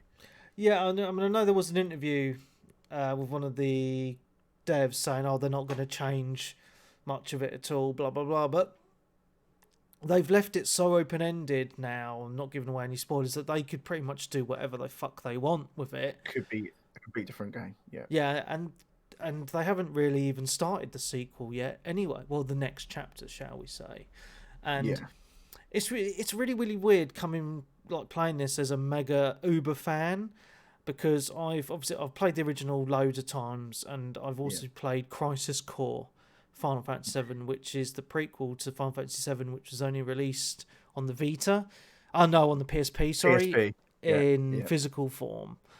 And it is a direct prequel to 7 because the ending of Crisis Core is the beginning of 7, and the main character in that is Zack, and he makes an appearance. It's a minor spoiler, but he makes an appearance at the end of the 7 remake, and because I knew who he was and I knew what had happened in Crisis Core, I was just like, what the fuck is going on here? Whereas someone who's... It's a Bobby Ewing moment, mate. That's what it is, Bobby Ewing. But it's you don't know that reference, do you? No, I don't. I have no idea who that is. Yeah. It's all a dream. It's all a dream. Yeah, but it's one of those things where... Please, no. It's a PSP game. No one fucking plays. but it's weird because it's one of those... It's spoiling what we want to do. Fucking bin it. But it's one of those things, right, that if Final Fantasy VII Remake is your first experience playing Final Fantasy VII, then it would just all go over your head. You wouldn't be like, what the fuck is going on here? I think all of us lot, when they were showing us stuff, we would know that people in the original haven't played the original. We're like, oh, no, don't show me that. Oh, look what they're doing. Whereas people who hadn't played it were like, I don't know who he is. That doesn't make any sense to them. Yeah. If you were saying, Webby, this guy says, oh, we're not going to change anything in the next game, what was the point? What was the point of all this stuff if they're just going to follow the story in the next one? Yeah. There's no point at all, was it? Knowing that they're going to mix things up a bit, I'm more interested because I didn't really get this game because I didn't really want to retread something I played 20 years ago. So if they're going to take it in new directions, they mix it up a little bit, like I said on the spoiler cast, and do little parts and a little bit of role reversal, just to keep it a little bit fresh and make us think, are they going to do what they should do or are they not? It keeps us guessing. If they go completely Kingdom Hearts with it, to the point where no one has got a clue what is going on. Sounds great, mate. I love those kind of things. Mate, but I've not a clue. I suggest you never watch Twin Peaks. Yeah, but that's the whole point, but... Yeah, I know what you mean. Well, we'll find out in like 5 years when Part 2 come out. We're all 40 something. I think the good thing is, I suppose they've got a lot of the assets already designed and locked down. So there might be loose tweaks to the combat, I guess, or new additions or new functions depending what characters come in and out. So this is me rambling off the top of my head. But I guess a lot of this now is locking down the plot, locations, and then the detail and the polish. So I don't think it's going to be 5 years. You're probably looking at about 3 to 4. Or four's Yeah, not much maybe. better than 5, is it? Yeah. I mean, it's not going to be like announce it at E3 and then hold on, children have gone into adulthood all of a sudden. So you'll be seeing it sooner before you late. And I think the question is whether or not it's going to be, part 2 and if there's going to be a part 3. I did ask on the, but Webby must have missed it, when you had the guy on from Sony a couple of weeks ago. Because obviously he's developed games. Just why it just takes so long for them to make games now compared to what they used to. I know it's just working on the engines. It's a lot of work, art and getting animations and world building departments. Dan said if they've already got all the assets and the character models and the battle system, like with Final Fantasy VII Remake, they've just got to work on the scenery. And a lot of these game engines the thing is, now are a lot more. Don't have to build as much from the ground up. Like Nick, it's like any job, right? Like from the outside, you look at it and think, oh, that must be well easy, or that can't take that long, and then you look into it in detail or speak to someone who actually does that job and explain why it takes so fucking long. Oh, okay. That's why I asked the questions. Yeah. You asked someone who might have known. Yeah. You've also got a lot of politics sometimes going on, lots of people pushing and pulling, and compromises and meetings and all sorts. And also, the current situation right now isn't helping anyone. No. All this working from home has stifled a lot of businesses. Big time. Especially developers, I guess. So some developers aren't set up to be able to work from home. Mm-hmm. So wait and see, I guess. I'll pick it up when it's cheap, I guess. But again, that will be probably the world where I won't have any time again. Yeah, maybe. So we'll see. Yeah. Maybe. Well, I should be going back to work hopefully in about 3 weeks. So. Well, I hope so, mate. I hope so for your sake, to be honest. I'm going fucking mental, mate. Oh, yeah. I really am. It's like, what's today? Oh, fuck all. Yeah, what day is it? Yeah. It's Saturday today, apparently. it's like apparently so. I don't know. I really don't know anymore. I've been working 6 days a week since this all kicked off. I'd love to have some time off. No, it's overrated. It really is. I'm going mad. I need a mission, and my mission every day is to get washed and dressed and have something to eat. Final Fantasy VII Remake. There you go, mate. Yeah, pick it up. Give it a I'm bosh. doing Dragon Quest at the moment. I need to get. Yeah, it's a long ass game, man. That's about a lengthy 100 hours. one. Yeah. Would you have preferred them to remake Final Fantasy VII more like a Dragon Quest, like more kiddie sort of graphics like that, and do the whole game in one hit than they've gone? I think it would have taken too long. I just if they'd done Final Fantasy VII Remake in one hit, I would dread to think how big the file size of the game would be. How big is it? You're looking at about 100 gig. Well, this game's 100 gig. Fuck. Yeah, and 90 something. And that's just the beginning of the original game. I mean, you remember the original game? You had that huge world map. You had multiples of locations that you can visit. Hidden secrets. Not even end of disc one. It's only not even end of disc one, is it? I mean, not even end of disc one. I mean, no, disc one doesn't end until partway, a little bit into the world map. To be honest, I don't think. Off the top of my head. Yeah, you're right. Yeah. So, yeah, it's huge. Yeah, it's a huge undertaking that Square have put themselves under with this, and the problem is they've got a massive fan base who expect perfection. I mean, this game was good. I mean, I was really surprised with how well it was done, but story-wise, I think a lot of us Mega fans were just very disappointed with the ending. You're still buying the merch. It's all fun. Yeah, that's it. Yeah, That's it. I mean, true. this is their cash cow, isn't it? Yeah. The longer you keep this franchise going, and the more merch you make, it keeps the company afloat. It makes sense. It's better anyway. Yeah, and then also, I think they're about to announce Final Fantasy 16, aren't they? So, I mean, good luck, Final Fantasy 16. You've got a lot to live up to, I guess. Yeah, I mean, Final Fantasy 14 still making them a lot of money as well. Yeah.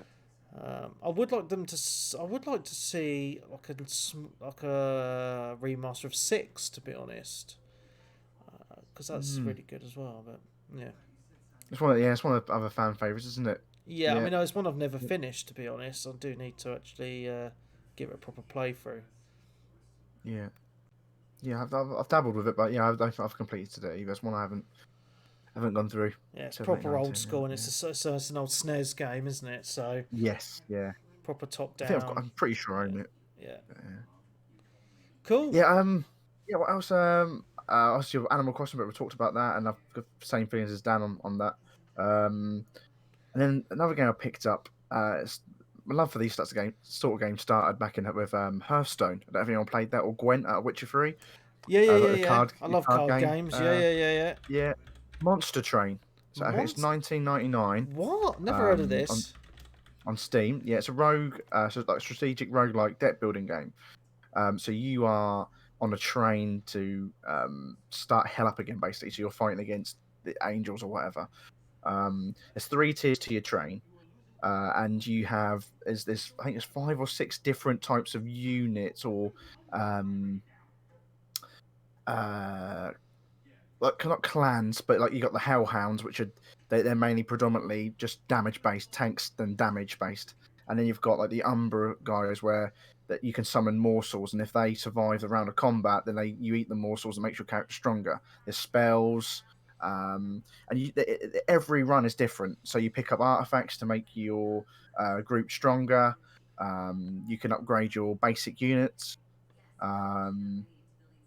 Yeah, so it's a real fun, varied game that is just every run is Okay. different. So it's got loads of replayability, and you can make each stage harder. So you fight a battle, you go through, you get a bunch of upgrades to the money you accrue, and then when you get to the next battle, you can make the challenge harder by every time the enemies move to the next floor, they get their health rejuvenated, for example, and then you sort of risk reward. Okay.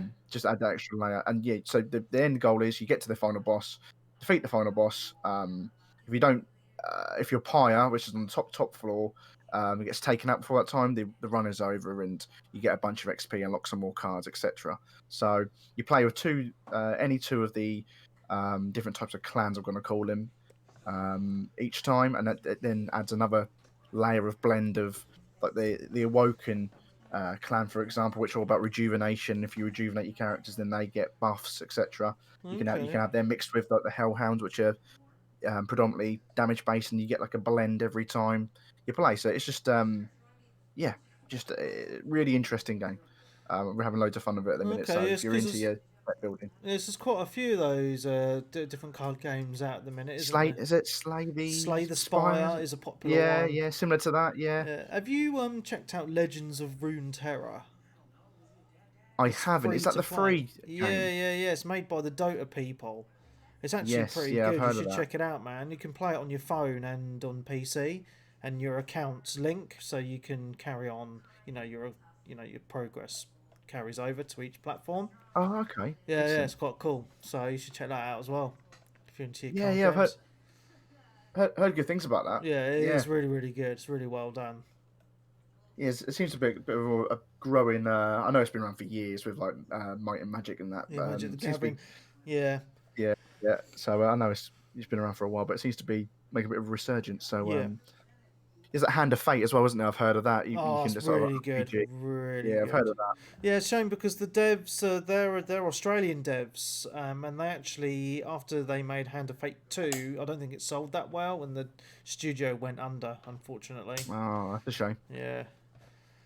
It's a shame. But yeah, by all means, if you're into that sort of game like Gwent and the deck building games, Mm-hmm. pick this up. It's hours of fun. I put 30 hours in the last week into it. It's just come out, so Brilliant. yep, loving it. Only other game I'm playing, I picked it up today. Oh. Another remaster, Command and Conquer.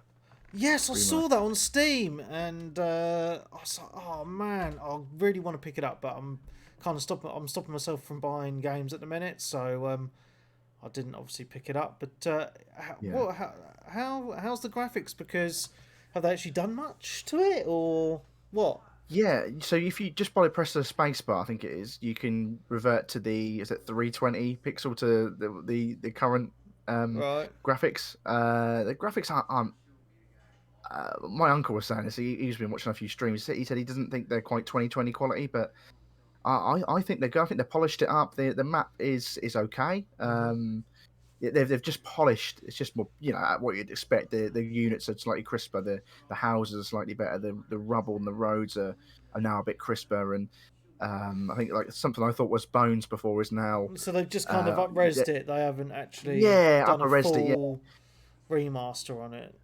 Yeah, full remaster, but they've stuck true. It's been lovingly done by the original developers, I think, from what I've looked into it. Okay. So remastered all the FMVs, the voice acting, the music's all been remastered. Oh wow, okay. Yeah, so it's been lovingly done. So it's the original Command and Conquer, and it's Red Alert. Oh, I used to love Red Alert. That was my favourite back in the day. So we've all got the original missions. We've got the some bonus footage on there and of how it's developed. If you're really into that sort of stuff, you're really into it. Obviously, love the original. I had it on PlayStation. Yeah. PlayStation 1 myself. But I think it was out on N64 at some point. I think it came out on most platforms back in the day, to be honest. Yeah. So it's a RTS base builder in it, and a military base builder. So. I love it. Loved it. I've only played about 3-4 hours so far. Yep. Haven't tried the multiplayer. I think that works okay. I don't think there's been any hitches with it. There's been a few FPS drops, I think, when the game starts up. But I think there's a few little settings you can adjust. I know you were talking about FPS earlier. But no, it's a lovingly redone remaster, and really enjoying it. Really enjoying it. Nice. Worth 18. I think I like to do my games on a pound by hour basis. I think you're going to get 18 hours out of it. Okay. Personally. Yep. I think that's about me. Yeah. Awesome, mate. Oh, that's cool. I will check it out at some point, but I've got too much to play at the minute, so. So myself, this past week, I've played COD, but I've already talked about that. I've been playing quite a bit of Escape from Tarkov, but I think you lot are all bored of me talking about that now. So extremely bored of it. Yeah. So I'm just gonna fly by that. I know. I think judging from people as well, they're bored of me streaming it as well. So exactly. If you want more subscribers, Yeah. But one game I have completed this past week is Black Mesa, which is the Half-Life 1 remaster. Lovingly done, as I said last week, by some fans. It took them roughly 8 years to do this remaster by devs called the Crowbar Collective. Valve allowed them to push it out on Steam. It's only 15 quid, and it's brilliant because what I didn't realise is it is the whole game and it's lovingly remastered, but they've actually added a lot of extra bits to it. So I mean, it's not really a spoiler because the game's like over 20 years old. You start off in Black Mesa and you spend over half the game there, and then you take this portal to another dimension, to a world called Zen. And in the original game, Zen wasn't actually that long, whereas in this they've added loads of extra, a lot of extra content and areas into Zen itself. So it's actually very lengthy. And the game, I think, took me about 10 or so hours to complete, which is quite a lot longer than the original Half-Life. Really enjoyed it. Fantastic game. It's a bargain price for a decent game. So, if you've got a PC, check out Black Mesa. It's absolutely fantastic. It really, really is. So... I haven't actually played the first Half-Life properly. I think I played some of it PS2 years ago, and then obviously Half-Life 2. Would you recommend going for this one rather than to play the old one? Oh, 100%, mate. It's only 15 quid as well on Steam.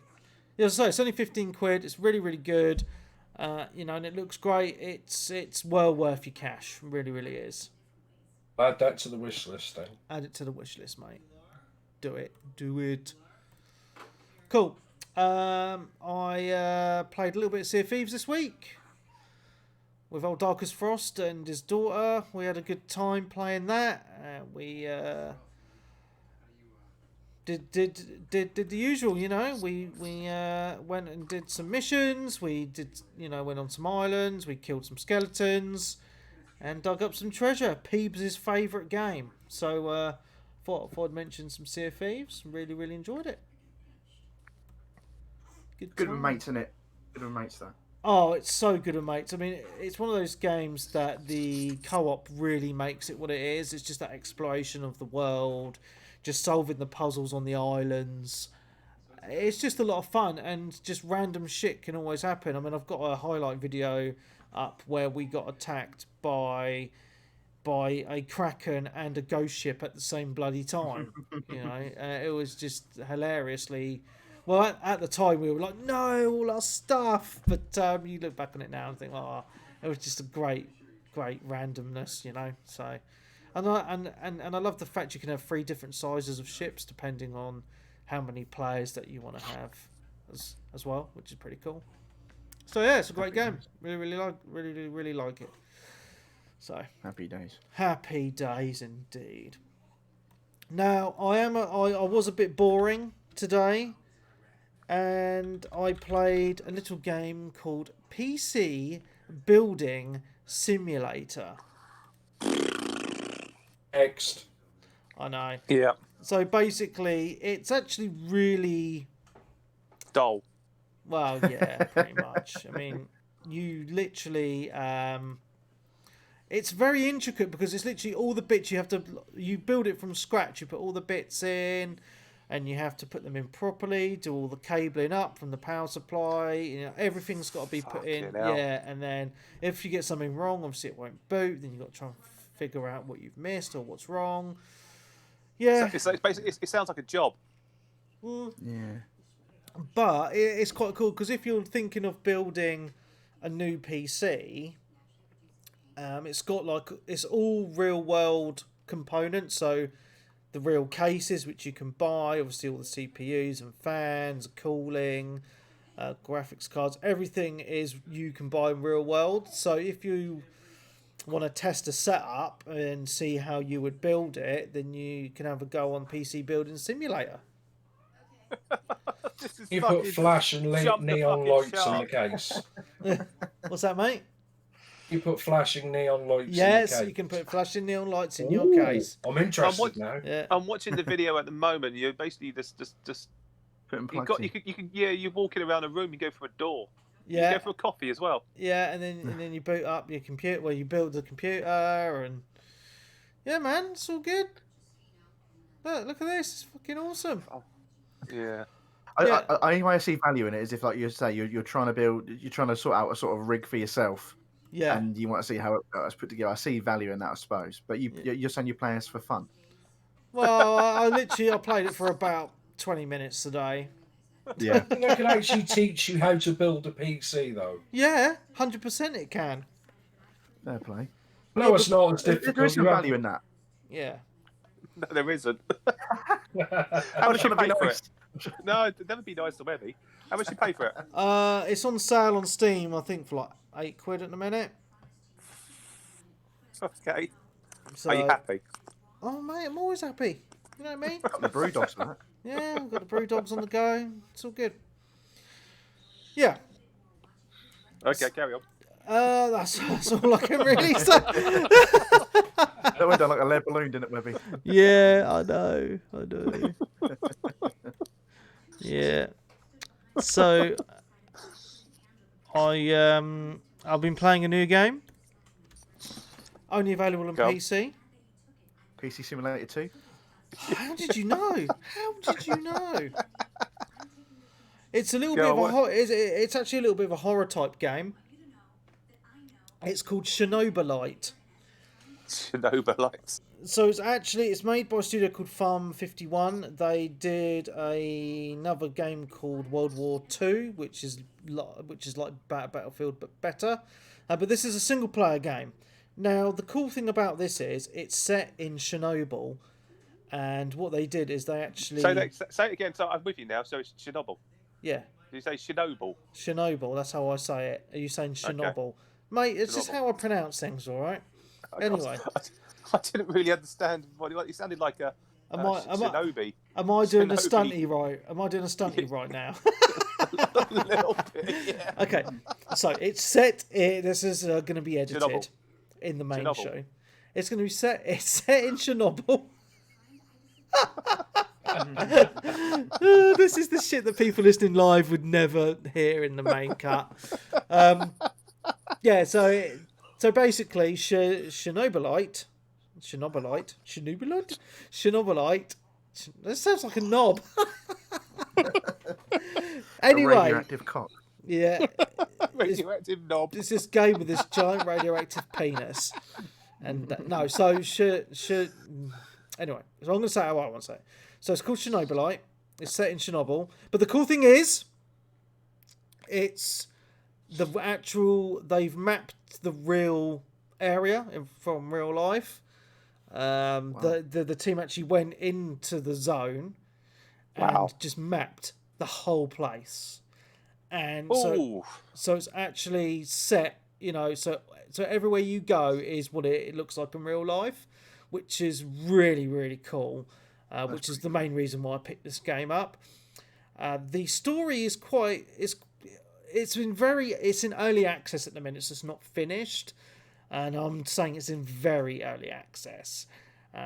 So it's a little bit glitchy and it doesn't look super great yet, but story-wise, it's pretty cool so far. So I've played a good few hours of it. So you start off, and you're this like team who goes in. The reactor blew ages ago, but you go into the zone and you want to go into the reactor to do some to get this material. It's called Chernobolite. It's like this it's radioactive material, and it generates infinite power. And basically, what it does is it allows you to travel through the space-time continuum into other dimensions, etc. It's quite cool. Anyway, it's a bit far-fetched. I know, but anyway, so basically, when you get into the game a bit later on, it's a little bit like a survival game. So you get into it later, and you've got a base of operations, and you can recruit people. You have to like build beds and all this bollocks, and eat food, and all. You have to collect food and all that, and you get missions in different parts of Chernobyl. To collect food, to collect water, and there is a main mission within the game, which is this dude's girlfriend went missing years ago, and what he reckons that she went through this space-time continuum to this dimension, right? But it's very freaky because he gets all these flashbacks, he has premonitions, you kind of see ghosts and all this sort of shit as you're going through different areas. It's really cool. I'm really liking it so far. I mean, I'm on to like day 3, and I'm not sure how many days there are within the whole experience, and obviously the game isn't finished, but what I've played so far is it's very cool because as you're going through, because it's an open world areas, you've got enemy military which you need to avoid or kill, and there's these kind of weird monsters. That's the only way I can say, but they can like teleport around the area and stuff. It's really bizarre.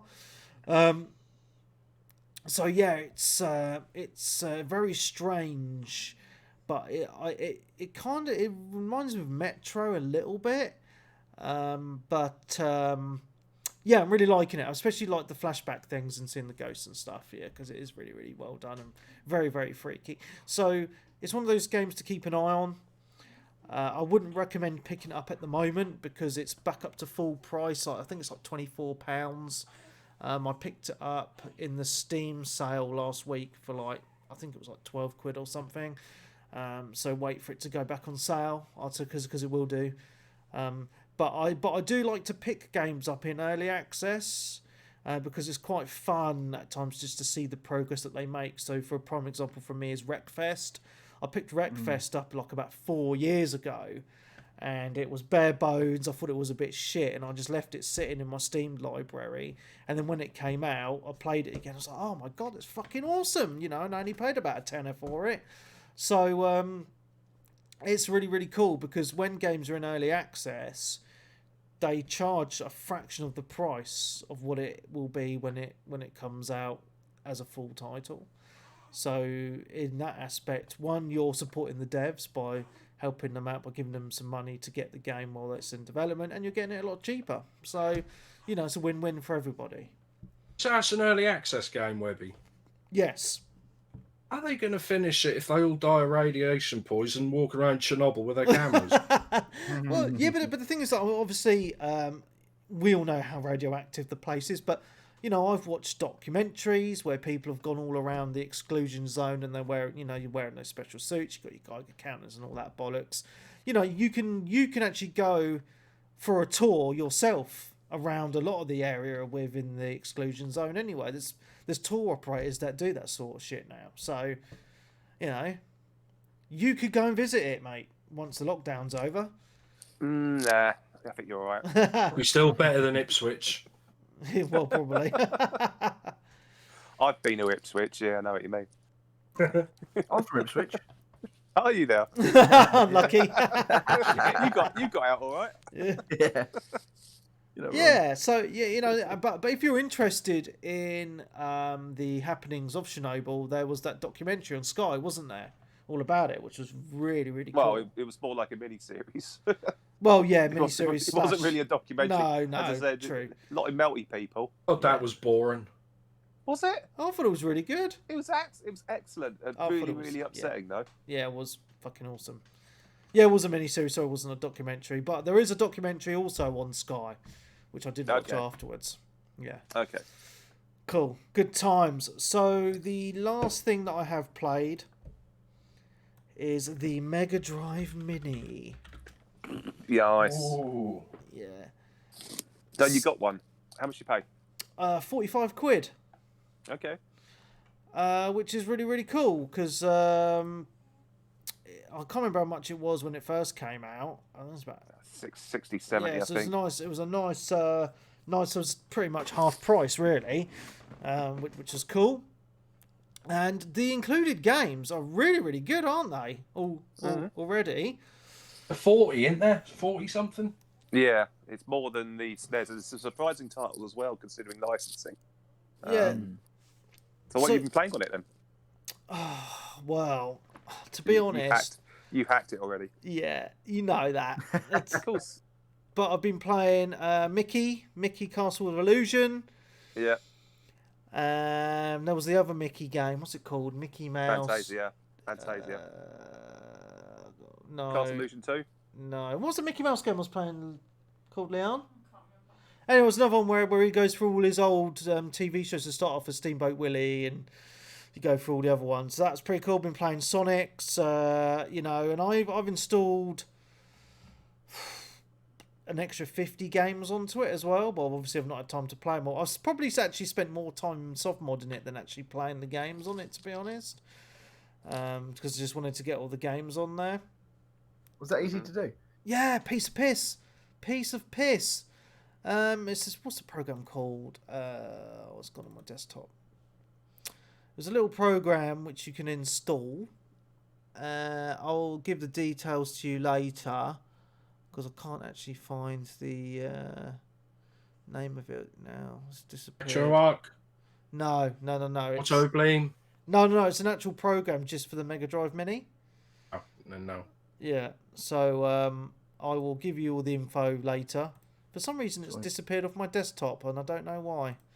Self-deleted. Oh, no, there it is. Project Luna. Project Luna is the name of the stuff.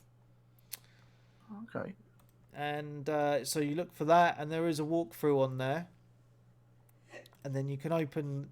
So if you're looking at my screen at the minute, you've got Game Manager, once you've installed it. Also, I've installed shitloads of games on there. Yes, I've been playing a little bit of Aladdin as well. Battletoads, Castlevania Bloodlines, Contra, Cool Spot, which is great. A little bit of Earthworm Jim, Echo the Dolphin. I actually, because some games are really hard to get in real life, like Rystar. It was actually quite rare, so I've got the ROM for that and put that on there. It's really, really cool. Like Road Rash, I added Sonic the Hedgehog 3 on there because that wasn't on the actual system itself as well. You know, so but the thing about, if you don't soft mod it anyway, it's got brilliant games on there anyway. You know, Altered Beast and Sonic 1 and 2, Castlevania the New Generation, Castle of Illusion, as I say, is already on there. Oh, Mickey Mania, the timeless adventures of Mickey Mouse. That's what's about. The Micro Machines games are brilliant. NBA Jam, Chicago Bulls were the best back in the day, weren't they? Fantasy Star, Vector Man, The Revenge of Shinobi. The list goes on. But the thing that I want to mention about the Mega Drive Mini is that it's just so well made. I mean, the Super Nintendo Mini is a really cool looking mini console as well. But I like the extra touches that they made with the Mega Drive Mini, like the cartridge flaps. You can push them up and down. You can actually put your finger in, and they obviously there's nothing in there, but it's just cool that you can do it, and you can move the volume slider up and down as well, because it's based on the original Mega Drive and not the Mega Drive 2. And it has the little power light. I think in Japan you could buy a fake plastic like 32X, and that goes in the slot. Yeah, it's called the stack. It's called the stack. Yeah. So you can get the Mega CD and 32X add-ons for the Mini just to make it look like it's the tower, isn't it? Make it look stupid. Yeah, pretty much, mate. Yeah. So so if you want to soft mod it, there's use this program called Project Luna. Obviously, you need to source the ROMs yourself. If you need to know where to get them from, just send me a message and I will link you. Obviously, I'm not going to push them out on here where we can get them from, because obviously it's a little bit illegal. But I'm quite happy to share with people. But yeah, it's a cool. You own the games yourself, obviously. Of course, I've got a whole collection, mate. Yeah, I've got them all in the loft. Ever find Crisis Core, or have you lost it? I think it's in the loft somewhere, mate. It's fine. Everything's in the loft. Yeah. So Rick Star's asking me what my chair is. It's a cheapy one, mate. It's JL Conferny. I think I got it off eBay. It's 60 quid. It's all right. So that's all the games I'm playing. Shall I go on to news? Yeah, go for it, man. Cool. Or did you want to talk about your mini console, or do you want to say? I have opened it. I haven't plugged it in clearly. Does it look nice? It does look nice. The only thing I'm picking up right now, so I can talk as I go through. It's not as sexy as the Mega Drive Mini. Okay. And I'm not sure if this. I never actually held a PC Engine or TurboGrafx, so I'm guessing this is what it's like. There is actually 2 USB slots on it, so I'm guessing that could be for 2 players. I will endeavour and find out. So I may have been given incorrect intel on that. Okay. And everything plugs in the back, but it's less. Well, I'm guessing this is what it looked like, but there doesn't seem to be as much detail. But we'll see how it goes. I mean, as I said, it's kind of ugly, but it's fine. Cool. The pad itself looks alright. There's some turbo bits on it where you can actually increase turbo fire and rate of fire, which is sound kind of cool. Yeah. D-pad feels responsive enough. I'm not sure about the. Hold on, let's have a look at the length of the cable. I've been told it's quite lengthy. Sorry, this is really, really uninteractive. I know. It's me trying to fiddle around with a bloody cable. I mean, the controller looks a bit. It does look a bit shit, though, to be honest. Yeah, it kind of looks. I don't know how to describe it. Really, it looks like a spaceship from Battlestar Galactica. But the oh bloody hell, that's all right. The length of the pad is at least, I'd say, 2 meters, so that's all right. So yeah, I mean, as I said, I'll plug it in a little bit later, and I'll have a play around with it tonight. So it has got some good games on it, though, isn't it? Exactly, that's the key thing, and it'll go next because I've got all the mini consoles lined up underneath my telly. So awesome. It looks kind of good, and not all of them are plugged in, so I might need to look at some extensions for all the power and USB connectors for the TV, because otherwise I'm going to have to unplug and replug stuff just to flip between them. Yeah. So I need to investigate that, so that's a job for later or tomorrow. So it's all good. But yeah, other than that, first impressions out the box, underwhelming, but it's the first time I've held one of these. So it's all down to the games themselves, and let's be honest, some of the consoles we've all owned in the past have been dog ugly. Yeah, true. So we'll see. Cool. But you can do your questions now. Cool. On the news. Yeah. So I'm interested in the TurboGrafx 16 at some point because I've got a lot of the games already. Well, pretty much. Yeah. Well, I've got the whole library, to be quite honest with you. Yeah. And like the TurboGrafx 16 version of Bomberman is regarded as probably one of the best. And some of the other arcade shmups, the bullet hell games, are meant to be really, really good. Yep. Looking forward to those. Yeah, so be pretty cool. Anyway, so there is a little bit of news this week. So we spent a lot of time last week talking about the Sega rumours. And I know, Dan, you're going to be laughing. Yeah, go on. Just run this through, and I'll chip in where we're needed. Yeah, so obviously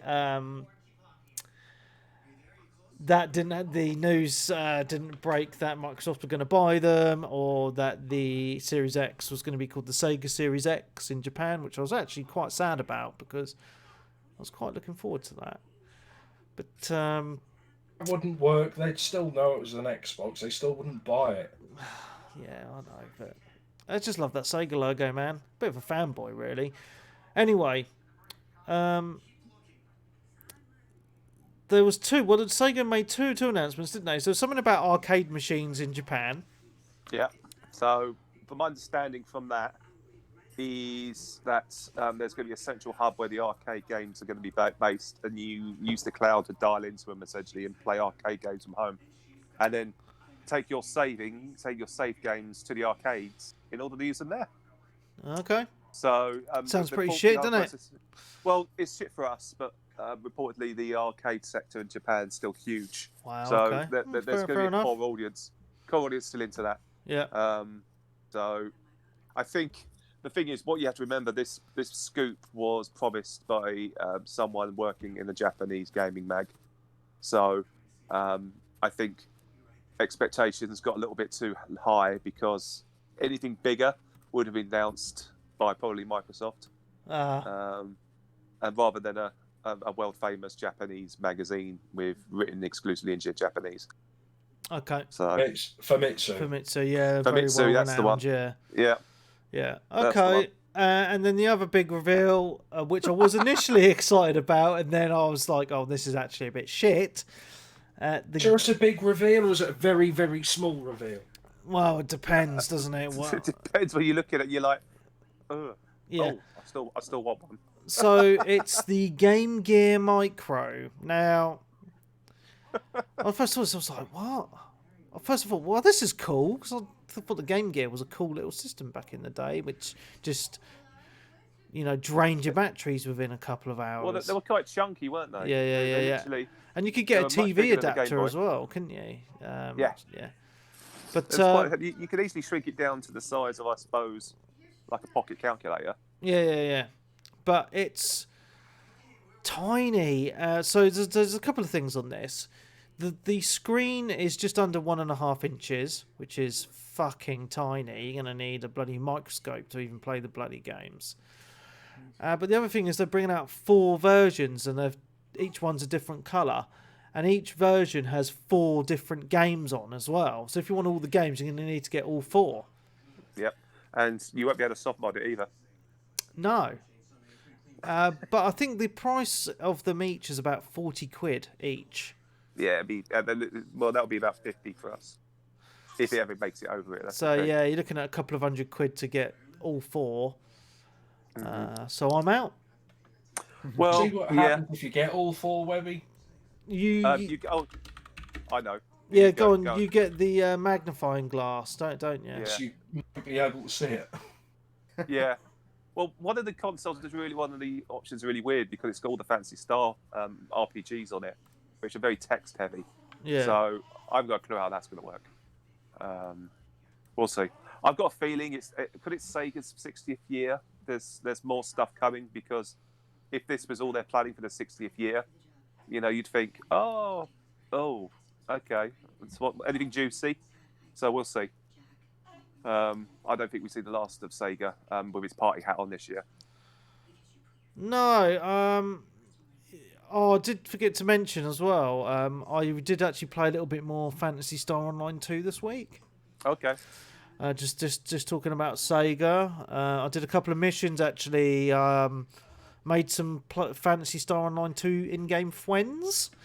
Oh. And been doing missions, and it is very much Monster Hunter. You know, it's very. It does remind me. Well, Monster Hunter, I was probably copied the original Phantasy Star Online, to be honest. But, I need to have a look at this again. I've said I would last week, but I haven't got round to it.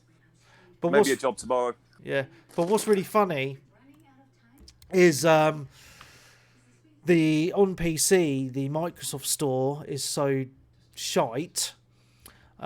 The fans, a load of fans made a fan-made installer for the game just to make it more simple process, which is absolutely hilarious because it was really convoluted. Like, it was easy to install, but to change any settings was ridiculous. So, I think I mentioned this last week. To change the resolution of the game to match my monitor, I had to go into where the game was installed and edit a fucking text file to make it the resolution that I wanted. And that's just ridiculous. Bollocks, yeah. Yeah. So I think with this installer that's fan-made, you can just do all the settings within that version. But again, I'm really liking it. And I know I'm kind of repeating what I said last week, but it's pretty much exactly the same as the original game. You choose a ship that you want to make a character on. I'm on a ship called Feoh, Feoh.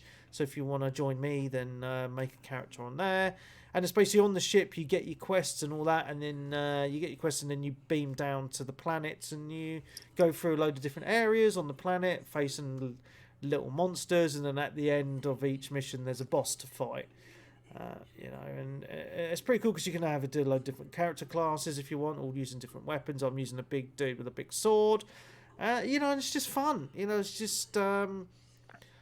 it's not really a lot of story to it, to be honest. It's just you go in and you just have a little bit of fun.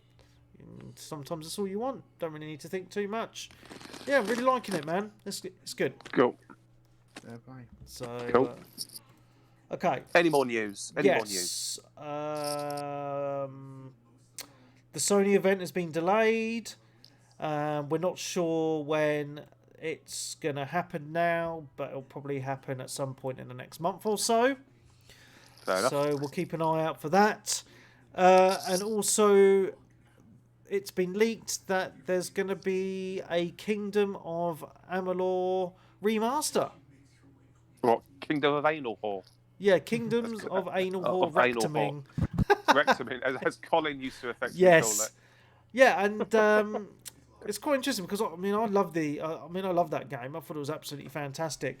I won't be playing the remaster though because obviously I played the game. So, but yeah, I think it's cool that they're doing that. I suppose, but yeah, good times. Good times. Happy days. All right. I'm just trying to load the questions up on Facebook. My browser's just kind of crashed on me, so I'm just trying to reload the questions. So apologies for that. Okay, questions. Not too many this week because it was kind of we meant to record tomorrow, but I've got plans tomorrow night. Okay. Question from Steph Ratcliffe says, should I buy an Xbox One X or wait for the Series X? My thinking is there's hardly any exclusives, so why pay over 400 when I can upgrade to a better console now for 300 and wait for Series X to have a lot of games for it. Yeah, spend the excess money on beer. Yeah, I mean, you can pick up the Series X for about 250 quid now, can't you, as well, which is quite good. And the X, not the Series X. You said it the wrong way. Oh, the Xbox One X. Sorry, the Xbox One X. See, this is confusing. The Xbox One X for about 250. But when Cyberpunk comes out, you can buy the Xbox One X Cyberpunk Limited Edition, which is a similar price. So if it's not sold out already. Yeah, that was 270, but can't. If he's got a normal Xbox now, you might as well just wait for the X. The Series X. Or at least... All right. So this is where it's confusing. Shoebox X, or whatever we're going to call it. We just call it the flat X or the stand-up X? Oh, I don't know. But yeah, he should at least wait a couple of weeks because I either know more about the new one, price, and the old one, will be cheaper again. Mm. Yeah, I mean, Oh, well. I mean, if it was me, I'm only talking about me. If I've held out for this long on an Xbox One X, I would just put that money aside and save up a little bit more and just get the Series X come November, December, because at least then you know you've got the best of the best and it's going to last you a good amount of time.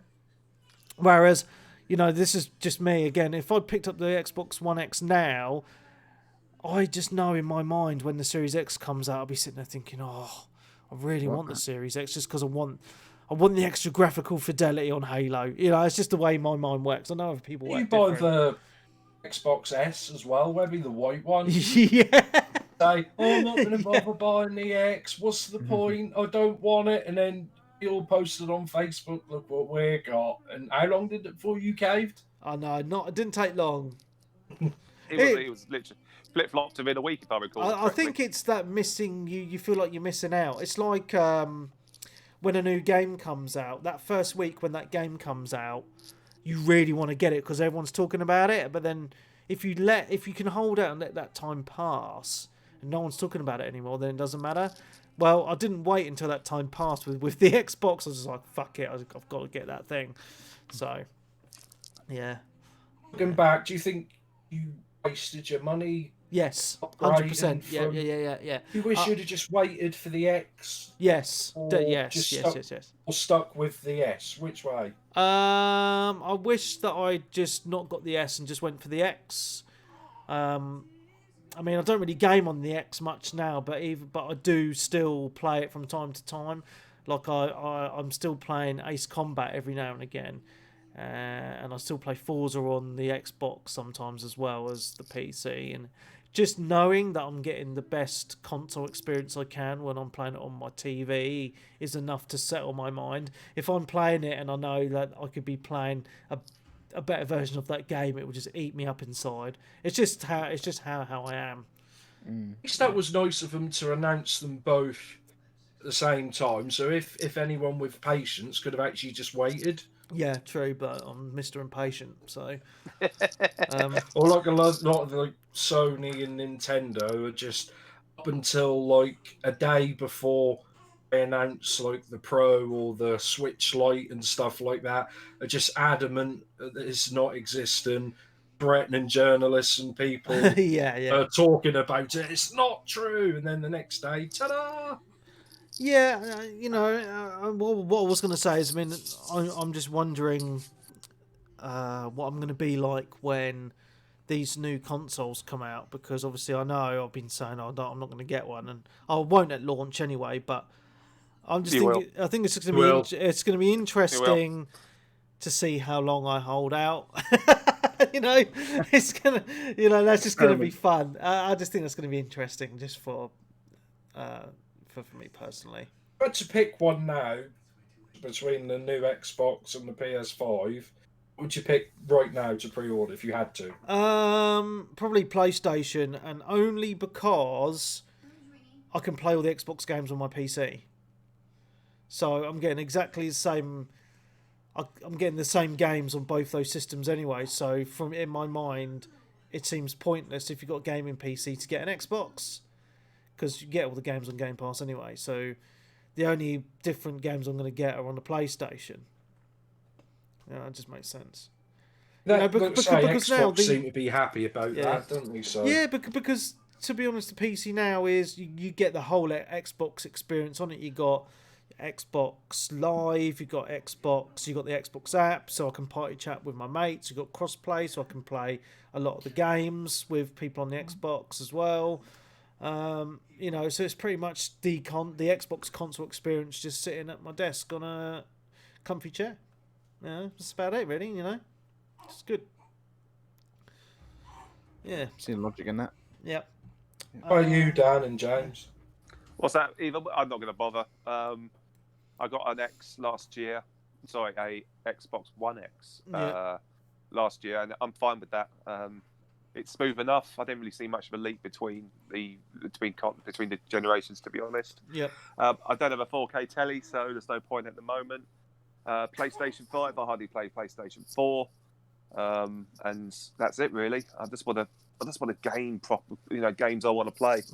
Yeah, and as you said, Dan, as well, it's quite interesting that Xbox have come out and said that there's not going to be any Series X exclusives for at least a couple of years anyway. You'll be able to play all the games. Exactly. On they need to get the user current base up. systems. Yeah, I mean, it makes perfect sense just to wait and just let everyone else take the leap and deal with all the bugs and all the fine tuning, and then we'll get a proper rounded system in a couple of years or so, I guess. I mean, ever since we dabbled back in 2013 with that monstrosity of the Xbox One, Jesus Christ, looking back on it, fucking hell, what a fuck up that was. What were they thinking?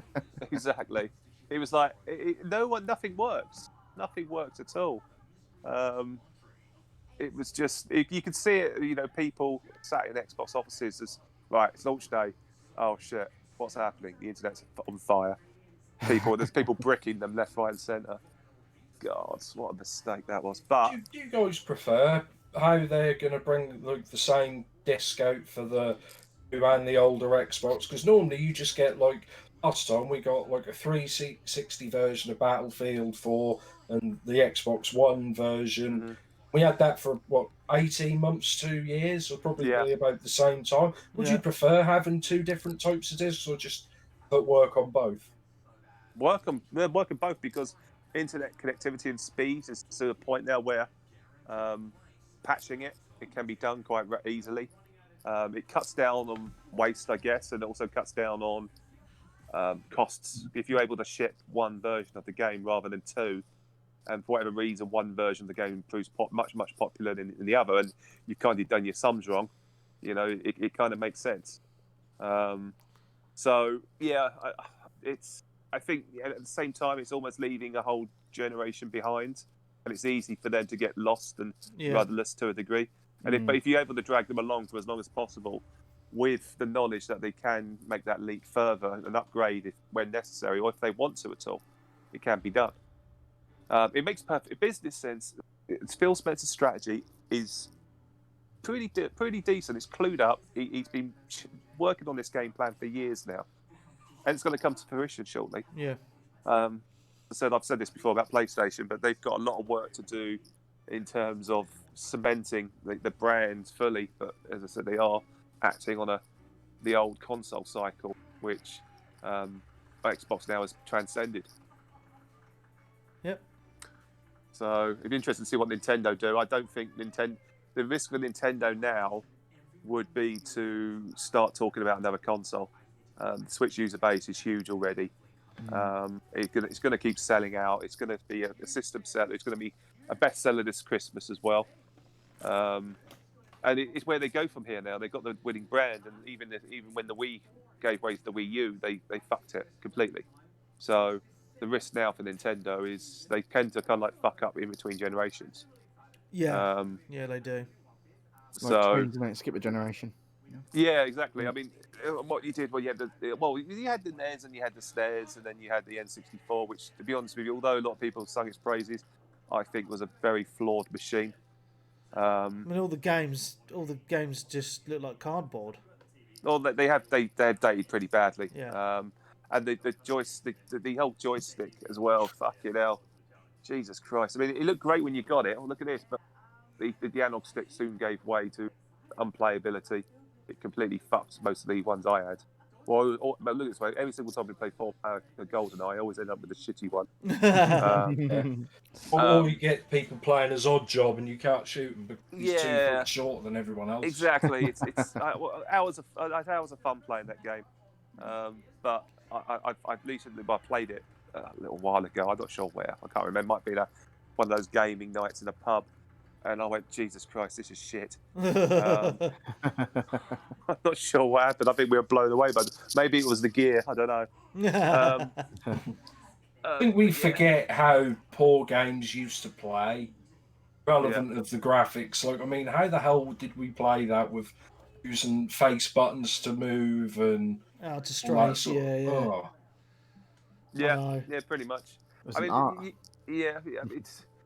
It's a tricky one now. I think gaming now has got to the point where everyone understands the 2 analog sticks either side, as well as a series of buttons or a D-pad.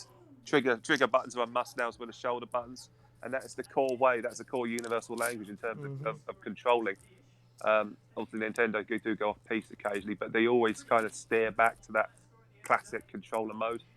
I don't think I'm kind of reinventing the schematic for controlling games is going to help any company right now. We'll have to wait and see what happens, really.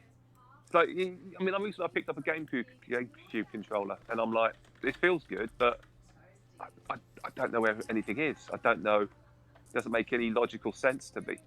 Yeah. So we'll see. We'll see. But good luck, Nintendo. Just don't make another Wii U. Fair enough. No shit. Shall we move on to another question? Yeah, go, man. Sorry. Okay. Got one other question, but it's just Tay taking the piss out of my shit driving in Call of Duty. Well, in all fairness, I was watching your stream earlier of your win, and you were driving that like a sack of shit. Mate, I was brilliant. You were crashing into things, jumping out as it was still going at velocity, letting it crash into a tree before you got back into it again. You were streaming it at the time, Webby. Yeah, I've got it saved, yeah. Well, that's fair enough, because if you try to read the chat and drive, you're going to crash. That's why they tell us not to read our phone's text when we're driving. Yeah. Yeah. Just see me playing LA Noire. Fuck, I killed everyone in that. There's another bit of news, actually, that there was a rumour that Bloodborne is going to be coming to PC. Oh, but you might want to shout that louder so people smash up their copies and shove them down the toilet.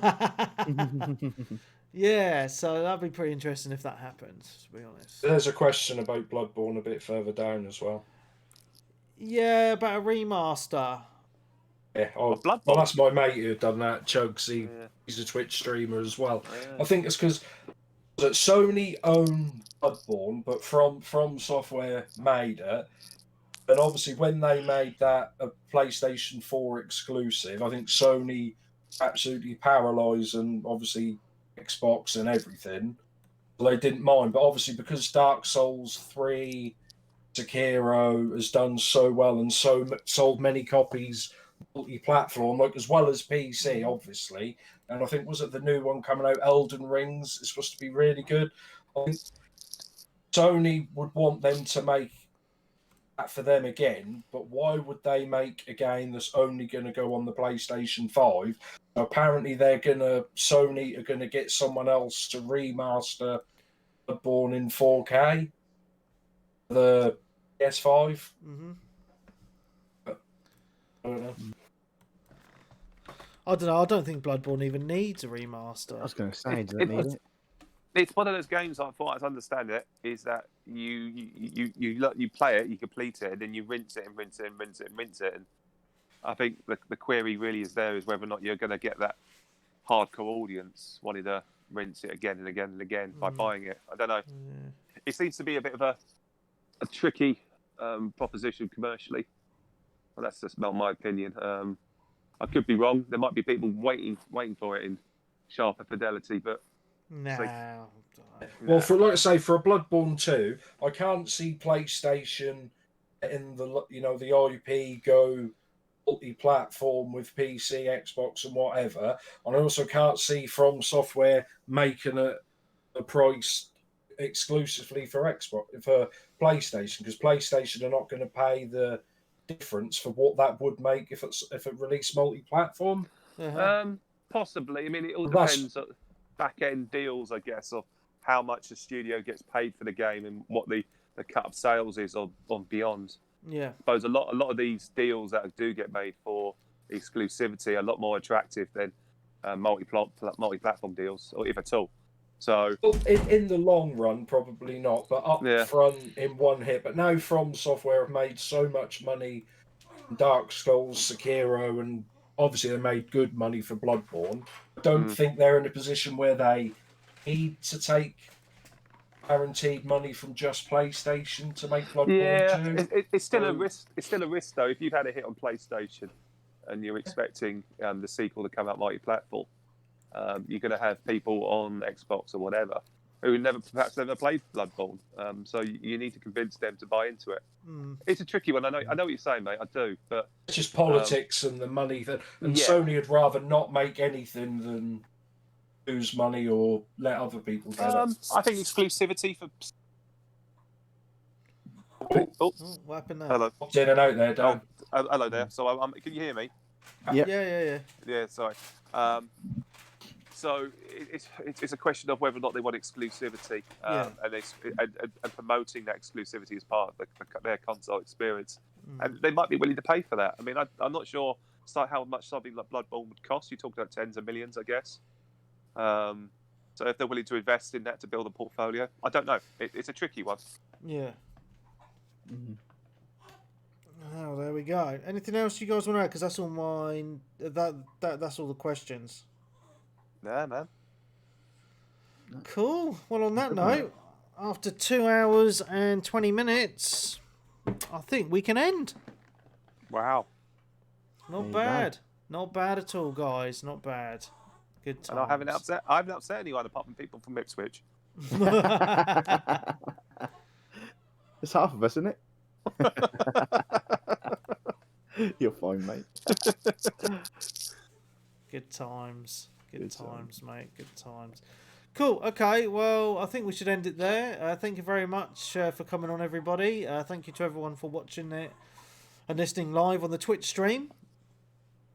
10 viewers tonight. Wow. I bet Pete is sweating. It's a new record, mate. It's a new record. Yeah. It's all good. So thank you, everybody. So from me, Mark Good Webb, fun. Gamertag, Pearson ID, Steam ID, Webby360G. Cinema Dan, Gamertag, Cinema Dan, Twitter ID, Cinema Dan, PlayStation ID, Cinema Dan, Xbox ID, Cinema Dan. Nick Wilson, Nick Fights on Twitch. Please come and follow me on Twitch because I don't want Webby overtaking me. I already have, mate. Don't worry about Oh, that. yeah, mate. He doesn't deserve it. So Jamie Sues, Jimmy Sues on Twitch, and Jimson90 on Steam and PlayStation Network. Awesome. So thank you very much. You can find us on Discord. The Discord link is in the show notes. You can find us on Twitter at 360 Gamercast. You can find us on Facebook, just search 360 Gamercast. And obviously visit the website, 360gamercast.com. And my Twitch channel, obviously, for those of you on it now, don't need to know. It's Webby360G with an underscore at the end. You just search for Webby360G anyway, it'll come up. Anyway, so thank you very much. We'll see you next week. Goodbye.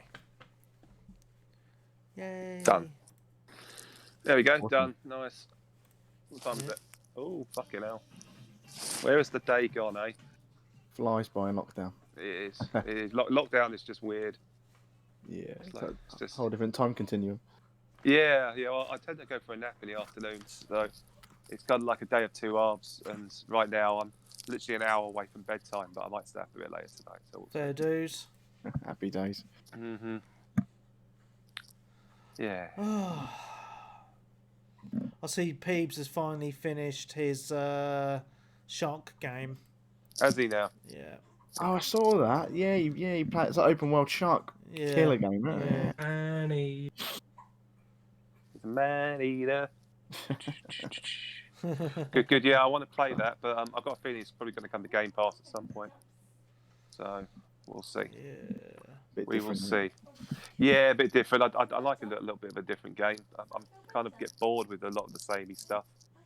So Old anything man with- nap Dan. Best Oh. game ever. Oh man. If 2 hours a day, bliss, mate. Just close your eyes, float away, and then spend the next 2 hours asleep and another half hour trying to get out of bed. Fantastic. Lovely old job. Yeah, I've got to stop doing it, especially when I've got to go back to work soon. So, yeah. Okay, cool. Good times. Cool. So I suppose we better end it. Yeah, man. Cool. Yep. Good laugh. Cheers, gents. Cheers, man. See you later. It's been good fun, guys. Thanks everybody. Thanks for You're welcome, listening, mate. people. So, Yeah, I can't believe you're Can still they- listening. are they still listening? Yeah, still Yeah, quite a lot of people in, yeah. Oh man, that's Dan. Oh, I've seen. Cheers, Pete. On me, not Webby. Oh, was it? I don't know. I don't know. I don't know who's been reading this stuff out. I mean, I'm just going. It's literally a load of Webby begging for money, and then That's my auto-generated things that go out. is it? Yeah. It's just, yeah. Okay. Oh, I don't know. There's lots of stuff there. I don't know. I'll read it back at some point. Cool beans. Right. I'm gonna shoot and then. Yeah, I'm gonna go. Play some. I can't even know. I don't even know what I'm supposed to call this bloody console. PC Engine. There you go. Core Yeah. graphics. Yeah, Enjoy it, mate. I might get a game Cool, of man. COD in before I go to Cool. bed. Yeah, I'm going to play COD. Cool. Yeah.